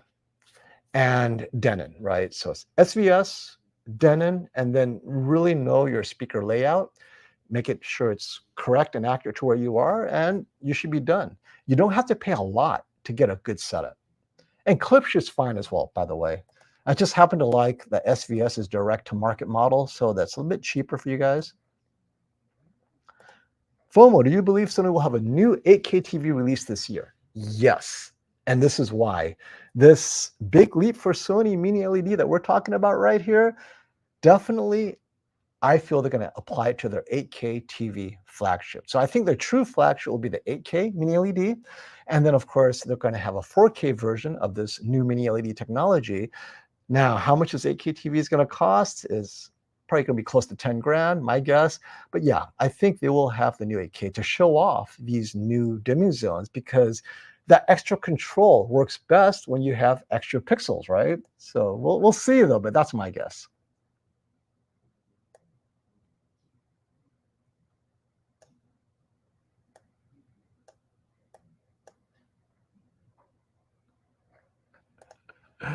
AK Production says, FOMO, I have a feeling that you actually like more projectors than TVs because you always suggest bigger picture. I do suggest a bigger picture, and I do have an ultra short throw projector at home, but I do like the image quality of TVs better. And so the best compromise is larger TVs, because as much as I like projectors, I miss HDR. Now, wife doesn't care. She just wants a bigger image. SDR is fine with her, right? But I like that HDR. 4,000 nits, maybe not necessary, but I do like the perfect blacks against peak specular highlights, and projectors don't offer that. So that's definitely what I'm missing.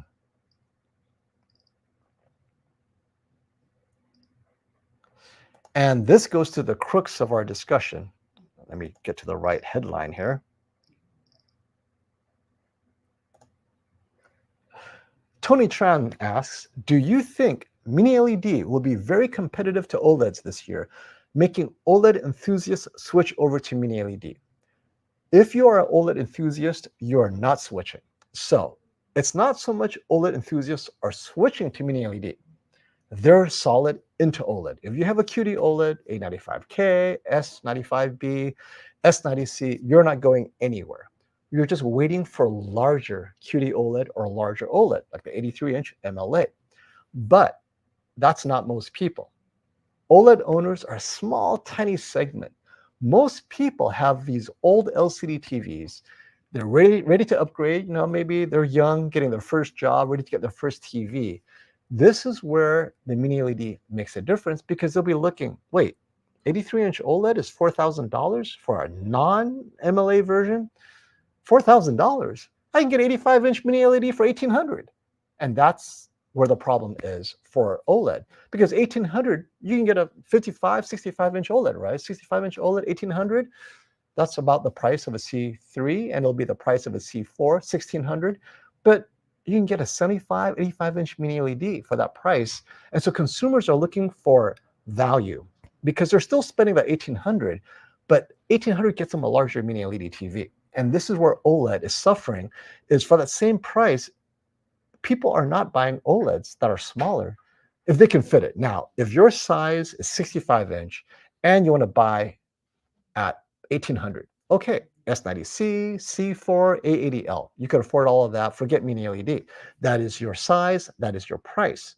But if you go to 85-inch and you say to me, what's the best 85-inch TV I can get for 1800? There is no OLED in that list. And that's where a lot of consumers are going. So good question, but it's a bit more nuanced than that.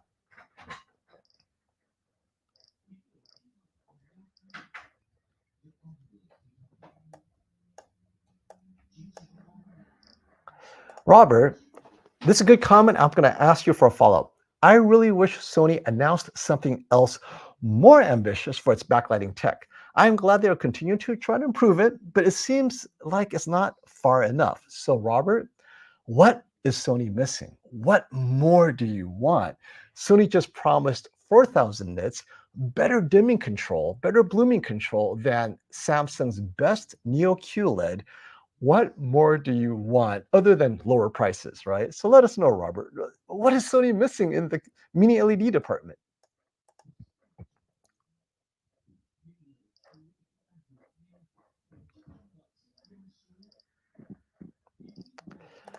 Thomas has a great question. I purchased my 77-inch G3 last year. Would you keep it through 2024 or wait to a new one, a new 2024 TV already? So if you're new to my channel, my answer is always, if you enjoy the TV you have now, keep it. You enjoy it, right? There's no reason to upgrade. But if you're like, this TV, for example, you have an older OLED and you can't watch hockey because it dims, and or the white is just so ugly, right? Oh my gosh, I see all this horrible uniformity.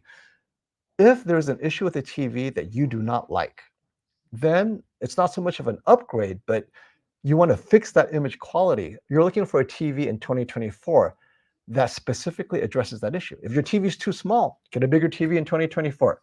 Your 77-inch G3 MLA, great TV. For all the content that you're getting off of streaming, it's going to look identical to the TVs coming out in 2024. But if you need a larger size, like an 83-inch G3 or G4 with MLA, then you would upgrade to a larger one. But the G3 77-inch, I believe, is a phenomenal TV. It is a good TV, but what is missing? So if Thomas, you are enjoying your G3, there's nothing in 2024 for you. Now, if you are one of those few collectors of 4,000 nit content, the G3 cannot do 4,000 nits, and you might want to get an 85-inch Sony capable of 4,000 nits because you have a collection of 4,000 nit movies like Mad Max, Fury Road, and that's all you want to watch, possibly, right? So yeah, let me know how you enjoy your G3.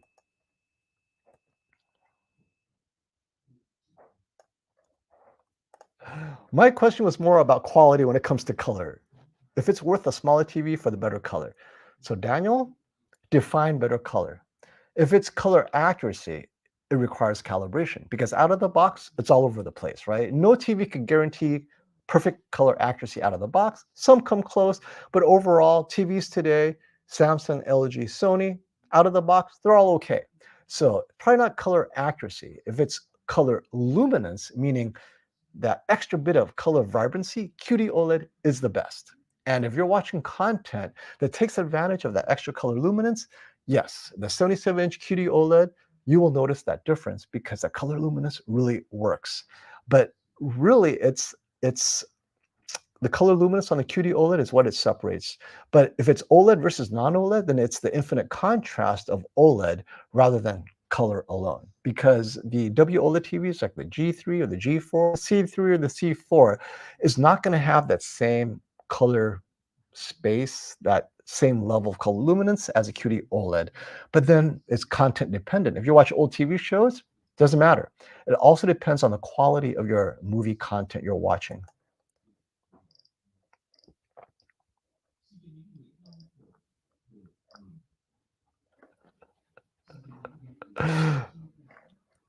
FOMO, your screenshot is burning in my OLED. How rude could I be? Let me try this one. Is that better? Let me move this over here. Let me try. All right, let's make this, right? All right, let me know if that helps your burning.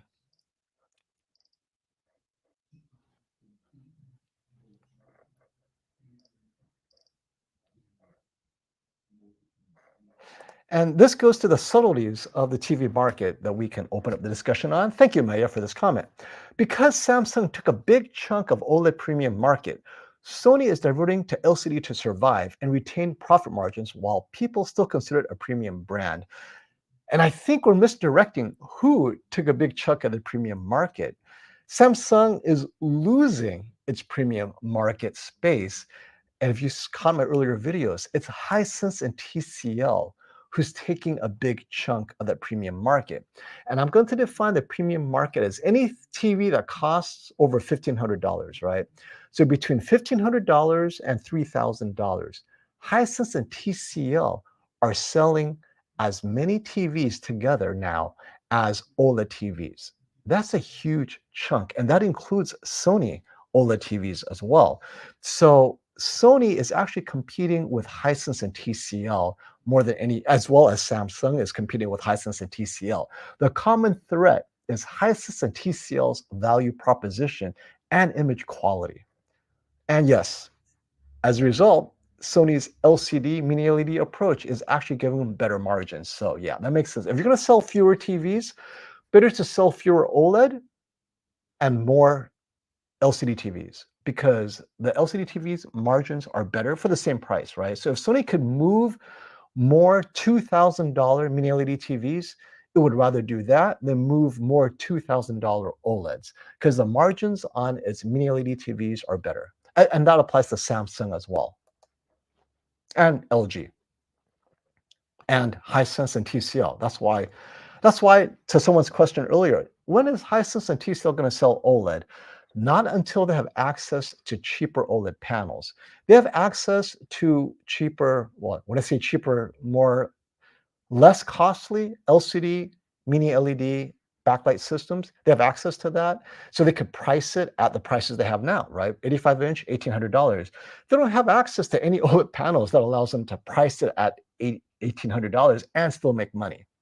So until that's available, nope.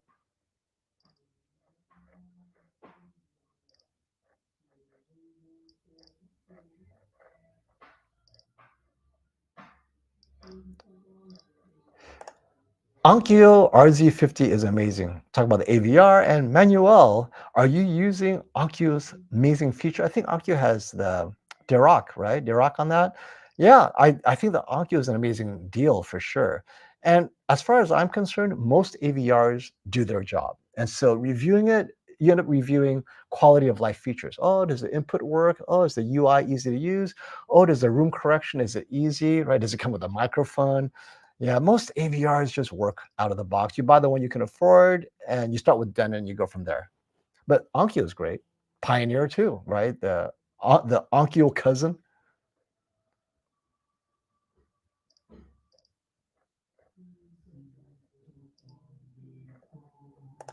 Oh, apparently Aqua. You know people, X95L and UX owners who switched from OLED TVs, A90J, G2, A95K. That's shocking.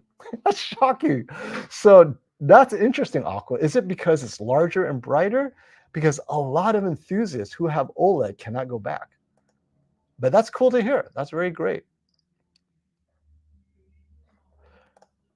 FOMO, did you see the Linus's video of the 115-inch TCL? I have not. So now I'm going to have to look for it.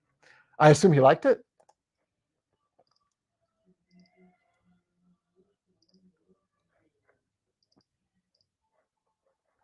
And I did not know this. I don't like that Sony AVRs cannot disable Dolby Vision. How ironic is that? Like the Onkyo can. It made it so much easier. And sadly enough, the Sony AVR is the one I have on order.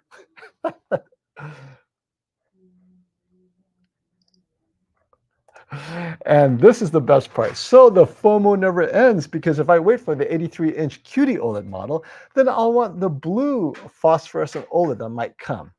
And I think I've mentioned this before. Blue phosphorescent OLED might come first on phones. It'll be used on RGB OLED panels, the tiny ones for Samsung and iPhones. So when you see it in 2026, it'll be on a phone. I don't see it coming to TVs until maybe 2027 or beyond. Now, that's my speculation. I just feel that they want to apply phosphorescent blue on phones first, and it could be a few years for them to work out how that stability is, right? Because the stability of phosphorescent blue has not been established yet. Putting it on a smartphone is easier. It's less bright. It's not going to have as many issues. So they get to see how it works on a smartphone before they apply it to TVs. Maybe a few years, 3 years. So yeah, get your QD OLED 83-inch, and then next time you upgrade 5 years later will be the blue phosphorescent OLED 83-inch. But since the 83-inch QD OLED isn't out yet, we're still debating that.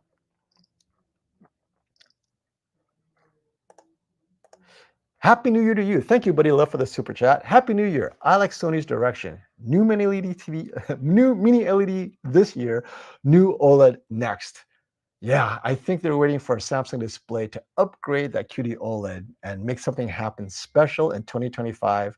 So CES 2025 should be the year of QD OLED.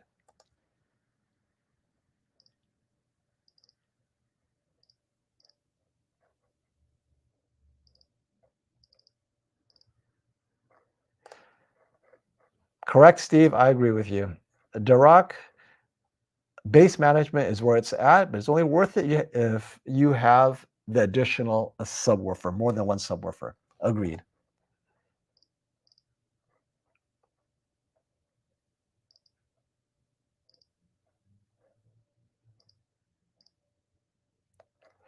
Hey, James, here's a good comment. I do wish they still made TVs with glass instead of plastic because that would make sharpness and contrast better.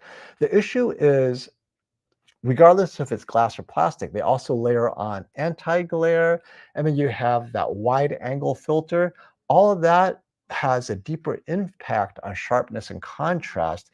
I think replacing glass with plastic made it lighter, but if it's optically perfect plastic or glass, right, it should be similar enough that it's not going to be an issue. But I really think they went with price. Glass is more expensive, and weight.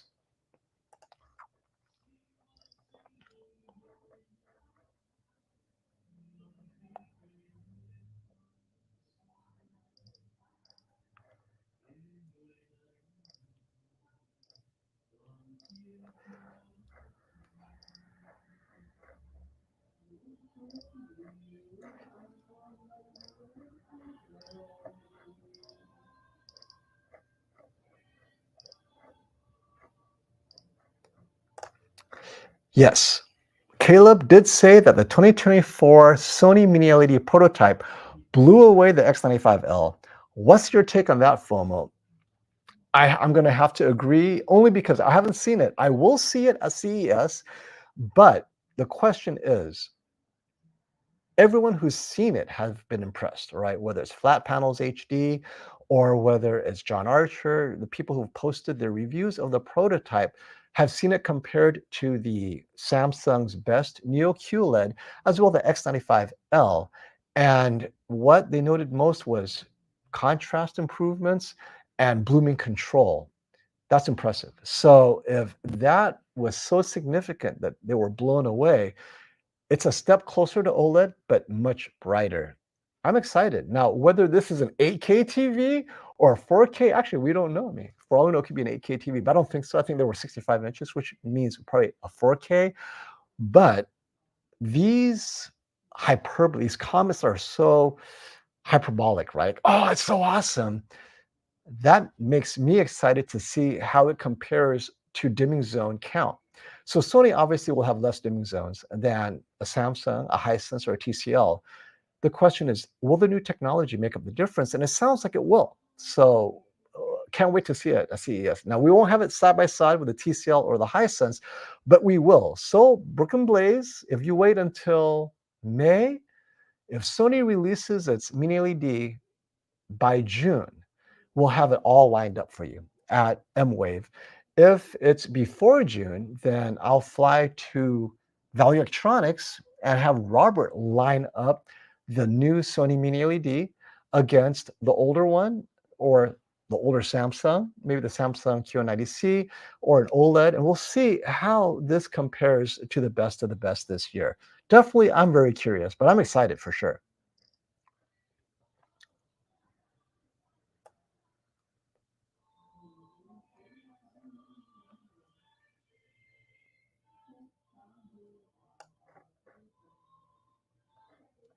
All right, John.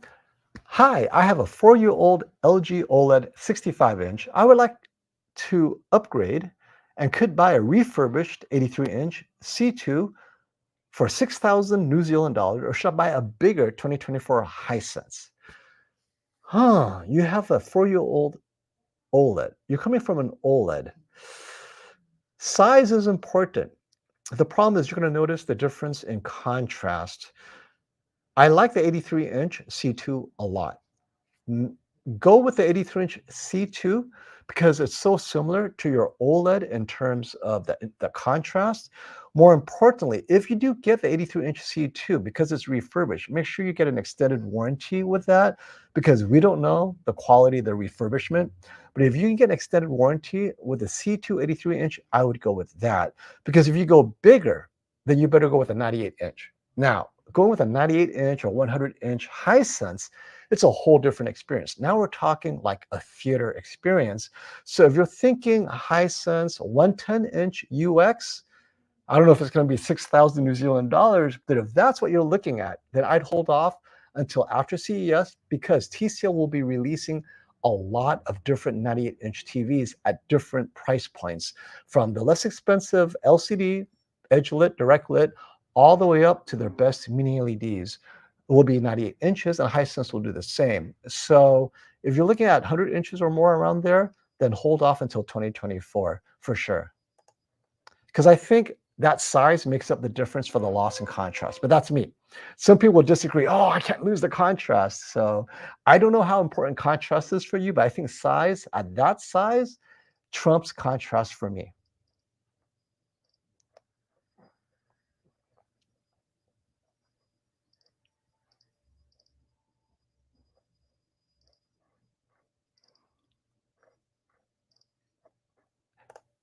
Hey Maya, this comment requires some addressing.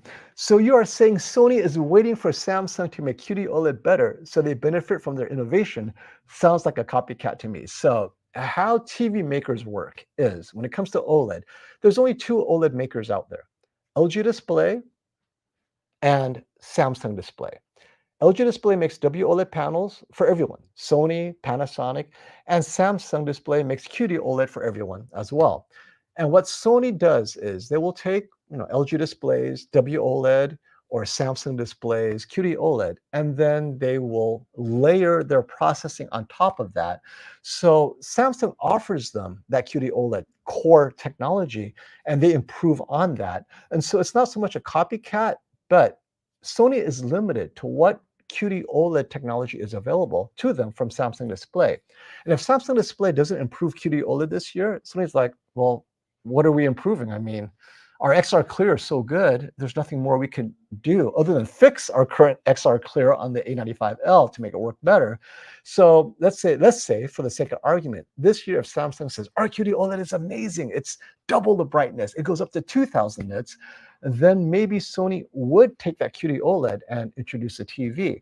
But since Samsung did not appear to hint at a QD OLED panel this year that could be that bright, Sony's just going to ride whatever QD OLED they have without any changes.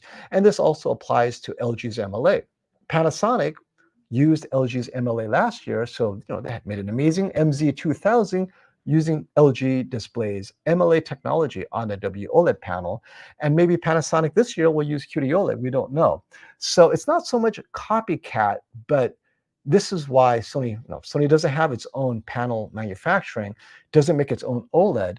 It puts image processing on top of the Samsung Display's QD OLED technology. So that's why oftentimes you mix and match Samsung Display QD OLED with Sony TV as a TV maker. They're using Samsung Display's technology.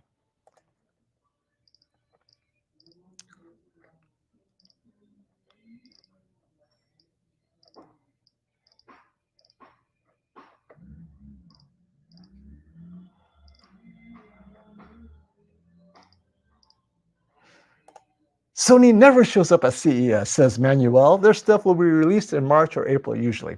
It's only been 2 years and already they never show up. So Sony normally shows up at CES, but beginning last year, they stopped.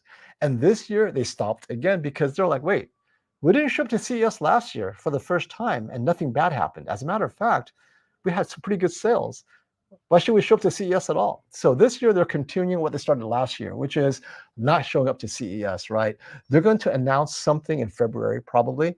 And normally their TVs, well, will their TVs release in March or April? This year, you guys saw the A95L did not release until October.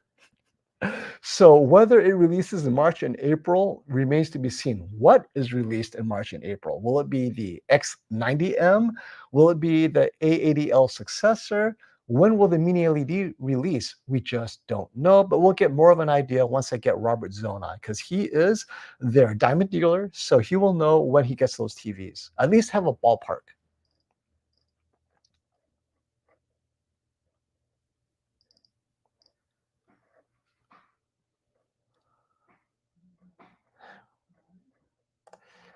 Yes, Lisa, it will be a secret presentation. I cannot even share with you that it's a secret presentation, but since someone else leaked it, I could comment on it.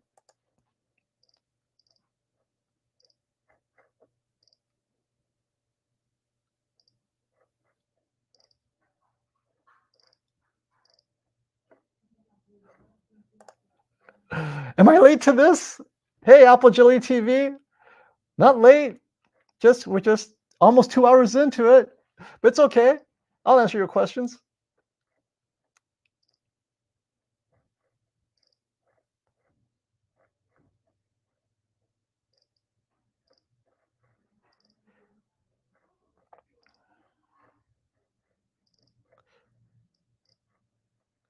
All right. Thank you for the super chat, Jesse A. How close do you or Classy feel Hisense or TCL will come to Sony's processing 2024? Okay, so how close or how improved can Hisense and TCL be as far as image processing? So Sony is pretty far ahead, which means let's start with Samsung and LG, or LG, right? So LG announced specifically the Alpha 11, and all the features of the Alpha 11 appears to be copying the XR Clear's strengths, right? AI upscaling, streaming content, more vibrant highlights, right? More clarity, the clear up the fuzzy areas. That's very much an XR thing, and LG is making a big deal out of that. TCL and Hisense has not made mention of those things specifically, but then again, we don't have much details on their TV. So at CES, we will dive deeper into these technologies, but ultimately it comes down to execution. Just because Hisense and TCL says, oh, we have a new AI image processor, doesn't mean it'll work. But we do know this. Every year, Hisense and TCL get a little bit better. Whether this year is a massive jump to be just behind Sony is another matter. We don't know, but for sure it'll be slightly better. So how close? My guess is it will still be slightly behind LG and Samsung, but better than what it was last year. Well, which isn't saying much, but hopefully that helps, Jesse. And the reason I say that is Samsung, LG, and Sony have been in the image processing business for so much longer. And all that institutional knowledge, it goes towards a better TV. Whereas TCL and Hisense only recently are starting to focus on image processing, right? Before that, they were more of a hardware panel maker. And so, oh, we're getting a special phone call from the red line. It's Brian. Hey, buddy. I'm still streaming, but I will be wrapping up in a second. This is kind of like my combo FOMO show with the Q&A. So, all right, all right. I'll talk to you later. Bye. So apparently he's out of the gym now.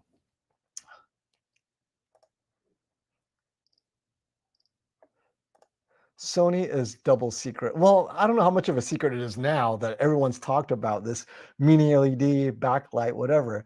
But I think I'm hoping that we get to see it in a secret room, dark room.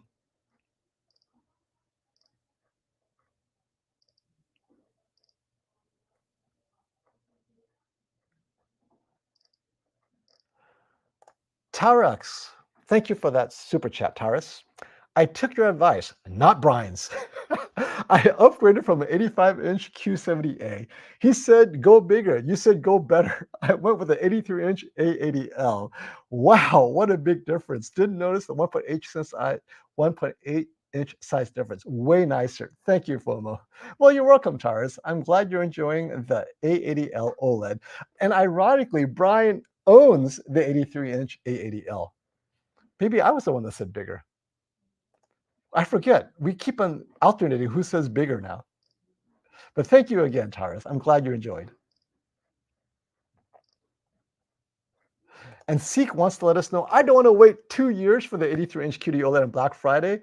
I hope Samsung has something up their sleeve. So you're hoping that Samsung is secretly developing an 83-inch QD OLED, and it might. Uh, I don't think you'll be waiting 2 years for the 83-inch QD OLED. I guess speculating that if there is an 83-inch QD OLED and it's not happening this year, it would happen next year. I don't think they'll wait until 2026. I think it might happen in late 2025, maybe, but we'll see. I could be surprised that it happens this year, right? So I hope so too. That'd be nice for them to compete against the MLA 83-inch OLED.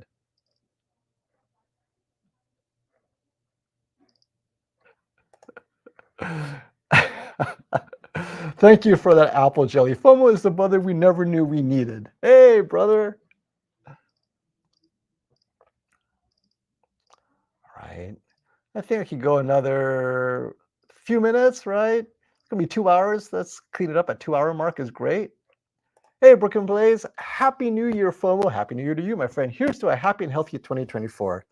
Yes, and it starts with CES. We're gonna hit out of the ballpark. I think this is the years you get bigger than Brian. I don't think my genetics will support that. And we'll see. I'm going to try. Might not be taller, but what? Brian, you just call me on the phone?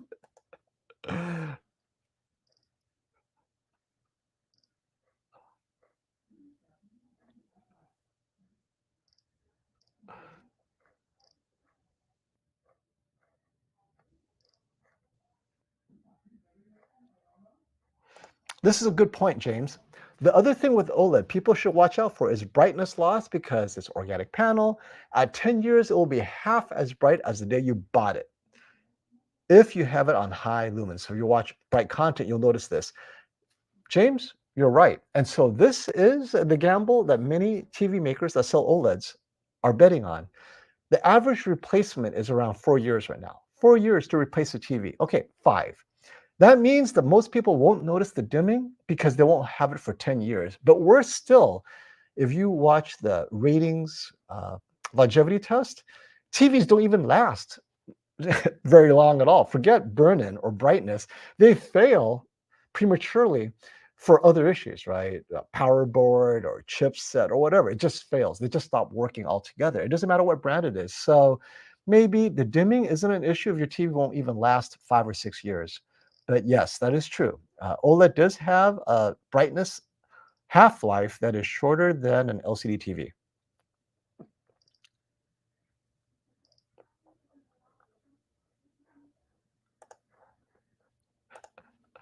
Brian, I know you're driving, man.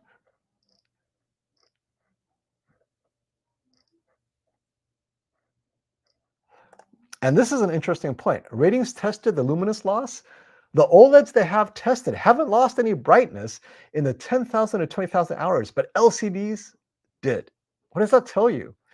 So under intense testing conditions, LCDs dimmed over time. Maybe we should have a half-life for LCDs as well. Very interesting. Hey, Tony Zeno, Happy New Year to you, my friend. Hey, Floating. Do the majority of OLED owners keep their TVs longer than 4 years? Significantly longer? Any statistics available for that? So this is a complicated question. All OLED TVs bought before 2018 all had burn-in issues, right? LG didn't have the algorithm, didn't have it down to avoid burn-in. So if you had a C7, C6, all had burn-in. So they all replaced it at some point. Then the C8, C9s got better. So the question is, do the owners of OLED TVs after 2019, let's say C9, let's start with the C9, make it safe. Do they keep it longer than 4 years? Well, that was 2019. Now we're in the fourth year of 2023. I don't know. We got to wait a few more years to find out. But I'd say we start measuring from 2019, uh, the year that I think burn-in was officially addressed. Because before that, owners, C7, C8, and before all complained of burn-in. So a few more years we'll know. But on average, currently, not regarding OLED specifically, TV owners are replacing it 4.5 years or something like that. So yeah, less than 5 years, barely. Let's say 5 years, right? Let's round it up. People are replacing their TVs every 5 years. Will Sony ditch traditional OLED? Michael, Sony just wants to make more money. And traditional OLED doesn't give them the margins. I think they're going to try to push mini LED to make more money because that's how Hisense and TCL is making money. And Samsung. When you buy a Samsung Neo QLED or any QLED, it makes more money for the same price as its S90C. So let's say it sells S90C for $1,500. Same size mini LED at $1,500, Samsung makes more money on that mini LED every single time. They would rather you buy a QLED for $1,500 than a QD OLED at $1,500.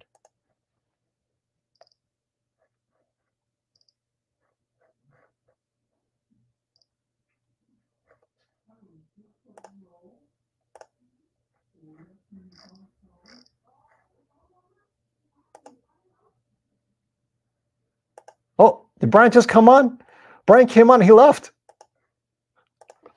Brian, come back. I saw Brian jump on, he left. Sorry, Brian, I just saw you pop in and then you disappeared.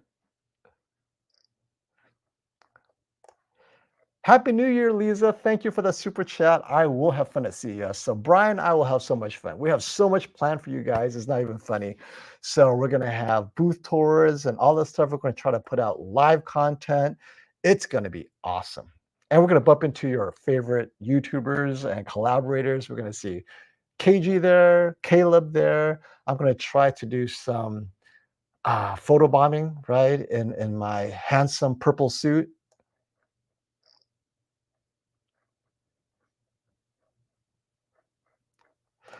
Will Sony ultimately invest from mini LED to micro LED? So Sony has a micro LED TV. It's called the Crystal TV, and it is super expensive, almost exclusively for TV producers and yachts.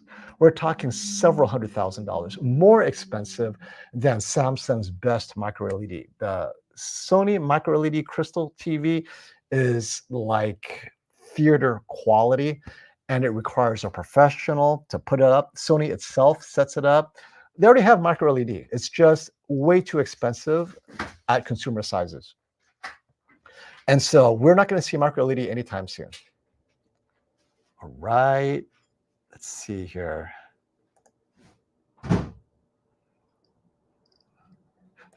Brian went back to the gym. I know he went back to the gym. He's like, don't. I clicked on the wrong button. I'm still at the gym.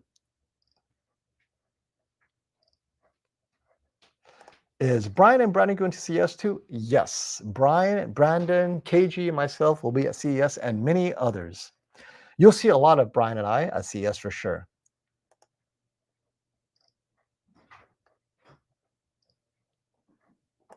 Maybe Samsung will surprise at CES and show an 83-inch QD OLED at the same price as a Sony 77-inch QD OLED.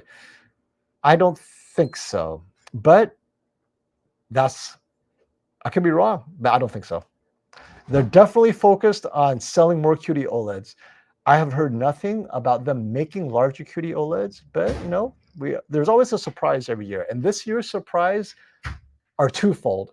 The 83-inch G4 with MLA, I was definitely surprised, and the Sony Mini LED resurrection of its technology, like its flagship, its best technology into Mini LED, I did not expect. But now that I see that they're preparing for 4,000 nit content years from now, they better start selling TVs today. So in a few years, there's enough of these 4,000 nit TVs, branded Sony TVs out there, so that there's that full ecosystem loop happening, right?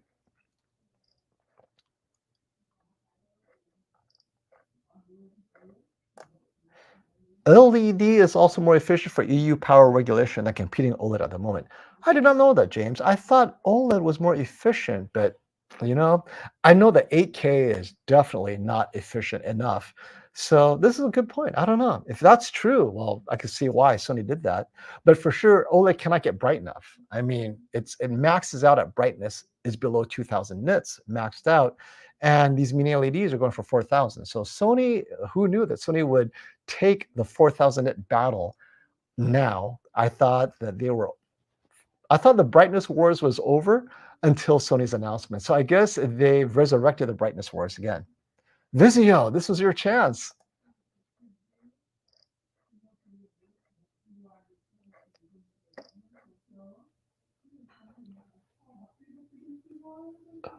Okay, I think this is going through so many good questions, and because we're going to wrap it up over the next 5 minutes. Thank you, everyone, for showing up to this live stream FOMO show combo.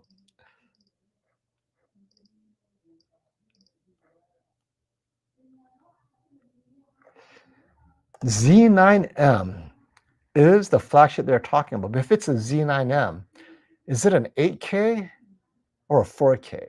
Because the Z previously were 8K.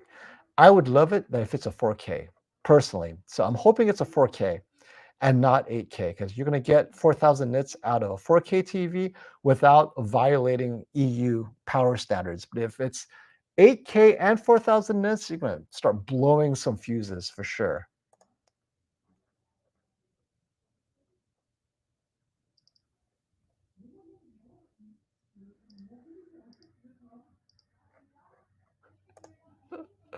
And before we go, FOMO, do you remember that accidental super chat steak dinner you were supposed to be having at CES? Scott, are you here? So Scott sent me a $500 super chat when Brian and I we were so excited. And then he said, no, it's a mistake. It's supposed to be $5. So he got a refund. And so $5 is enough for not a super steak, but a super burger. No, not even a burger. Maybe a Happy Meal. Is $5 enough for a Happy Meal anymore? But regardless, we appreciate you, Scott. You're awesome.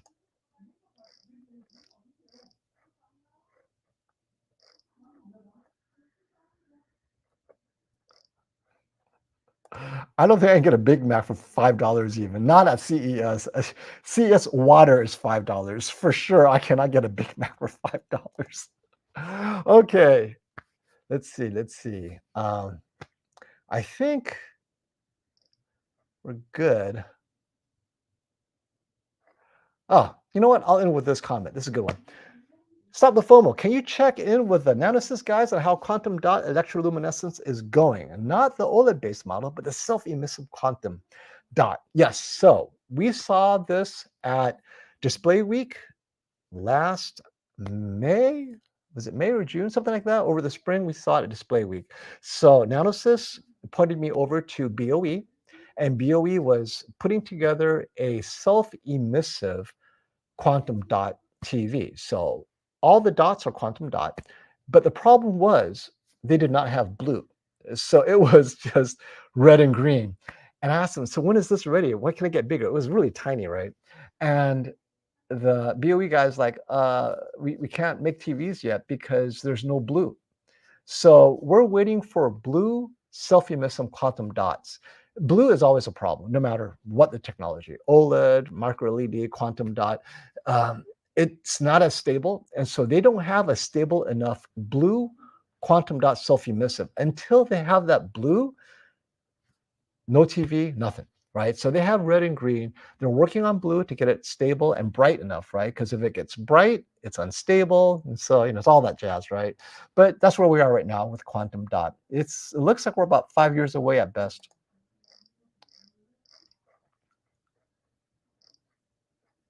Oh, TV upgrade dilemma.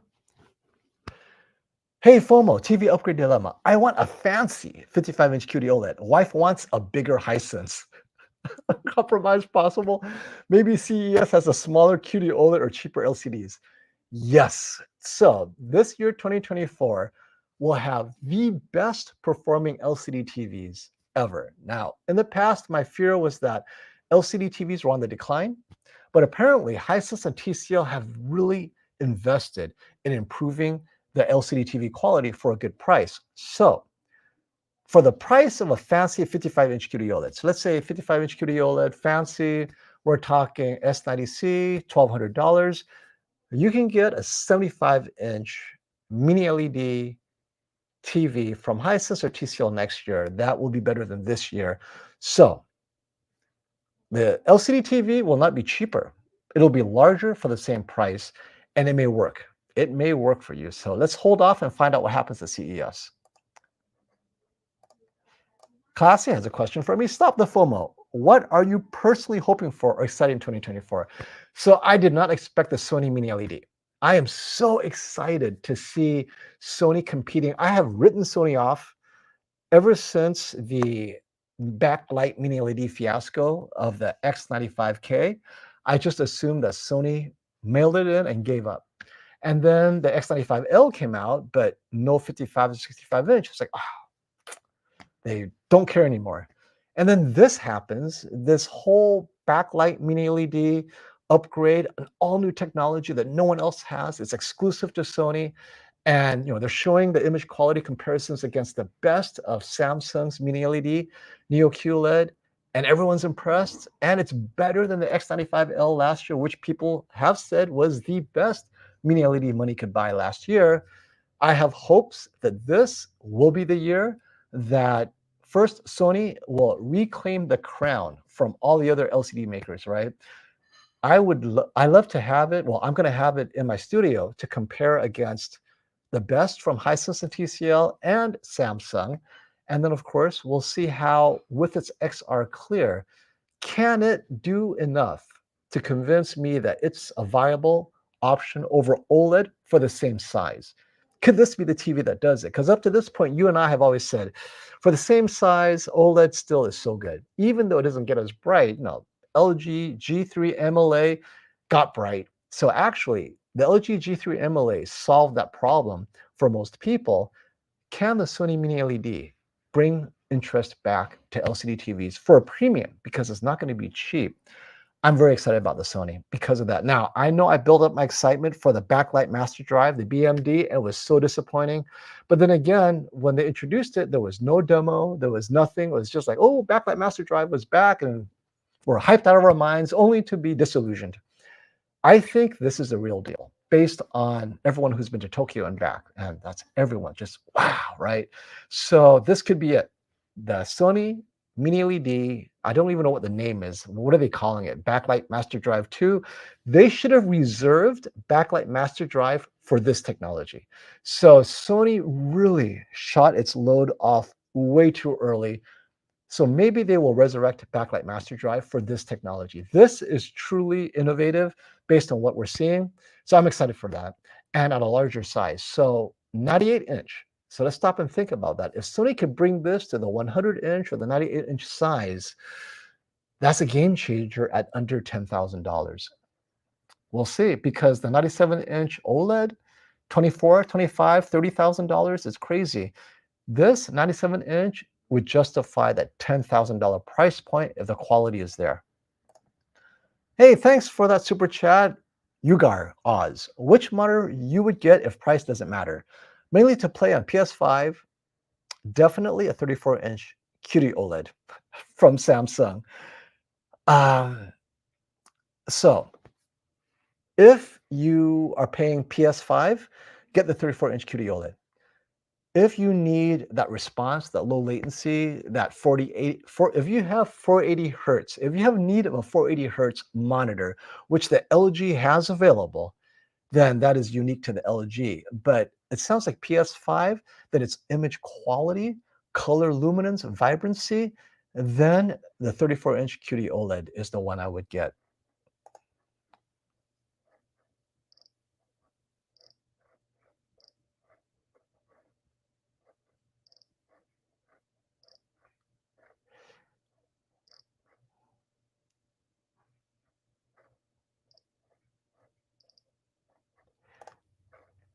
FOMO. I actually think the current Sony LCD is finally using the old, very expensive backlight master drive they showed off in 2010.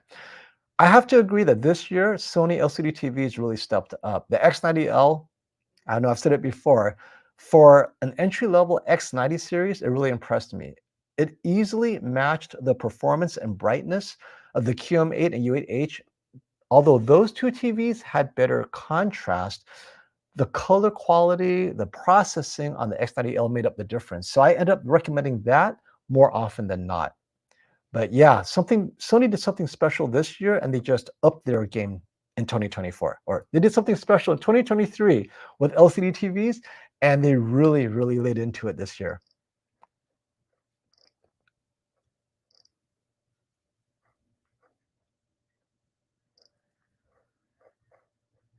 Oh, this is interesting, Dave. I did not know this. His 98-inch TCL beat his Z9J, which is Sony's 8K TV. Oh, wow, that's impressive.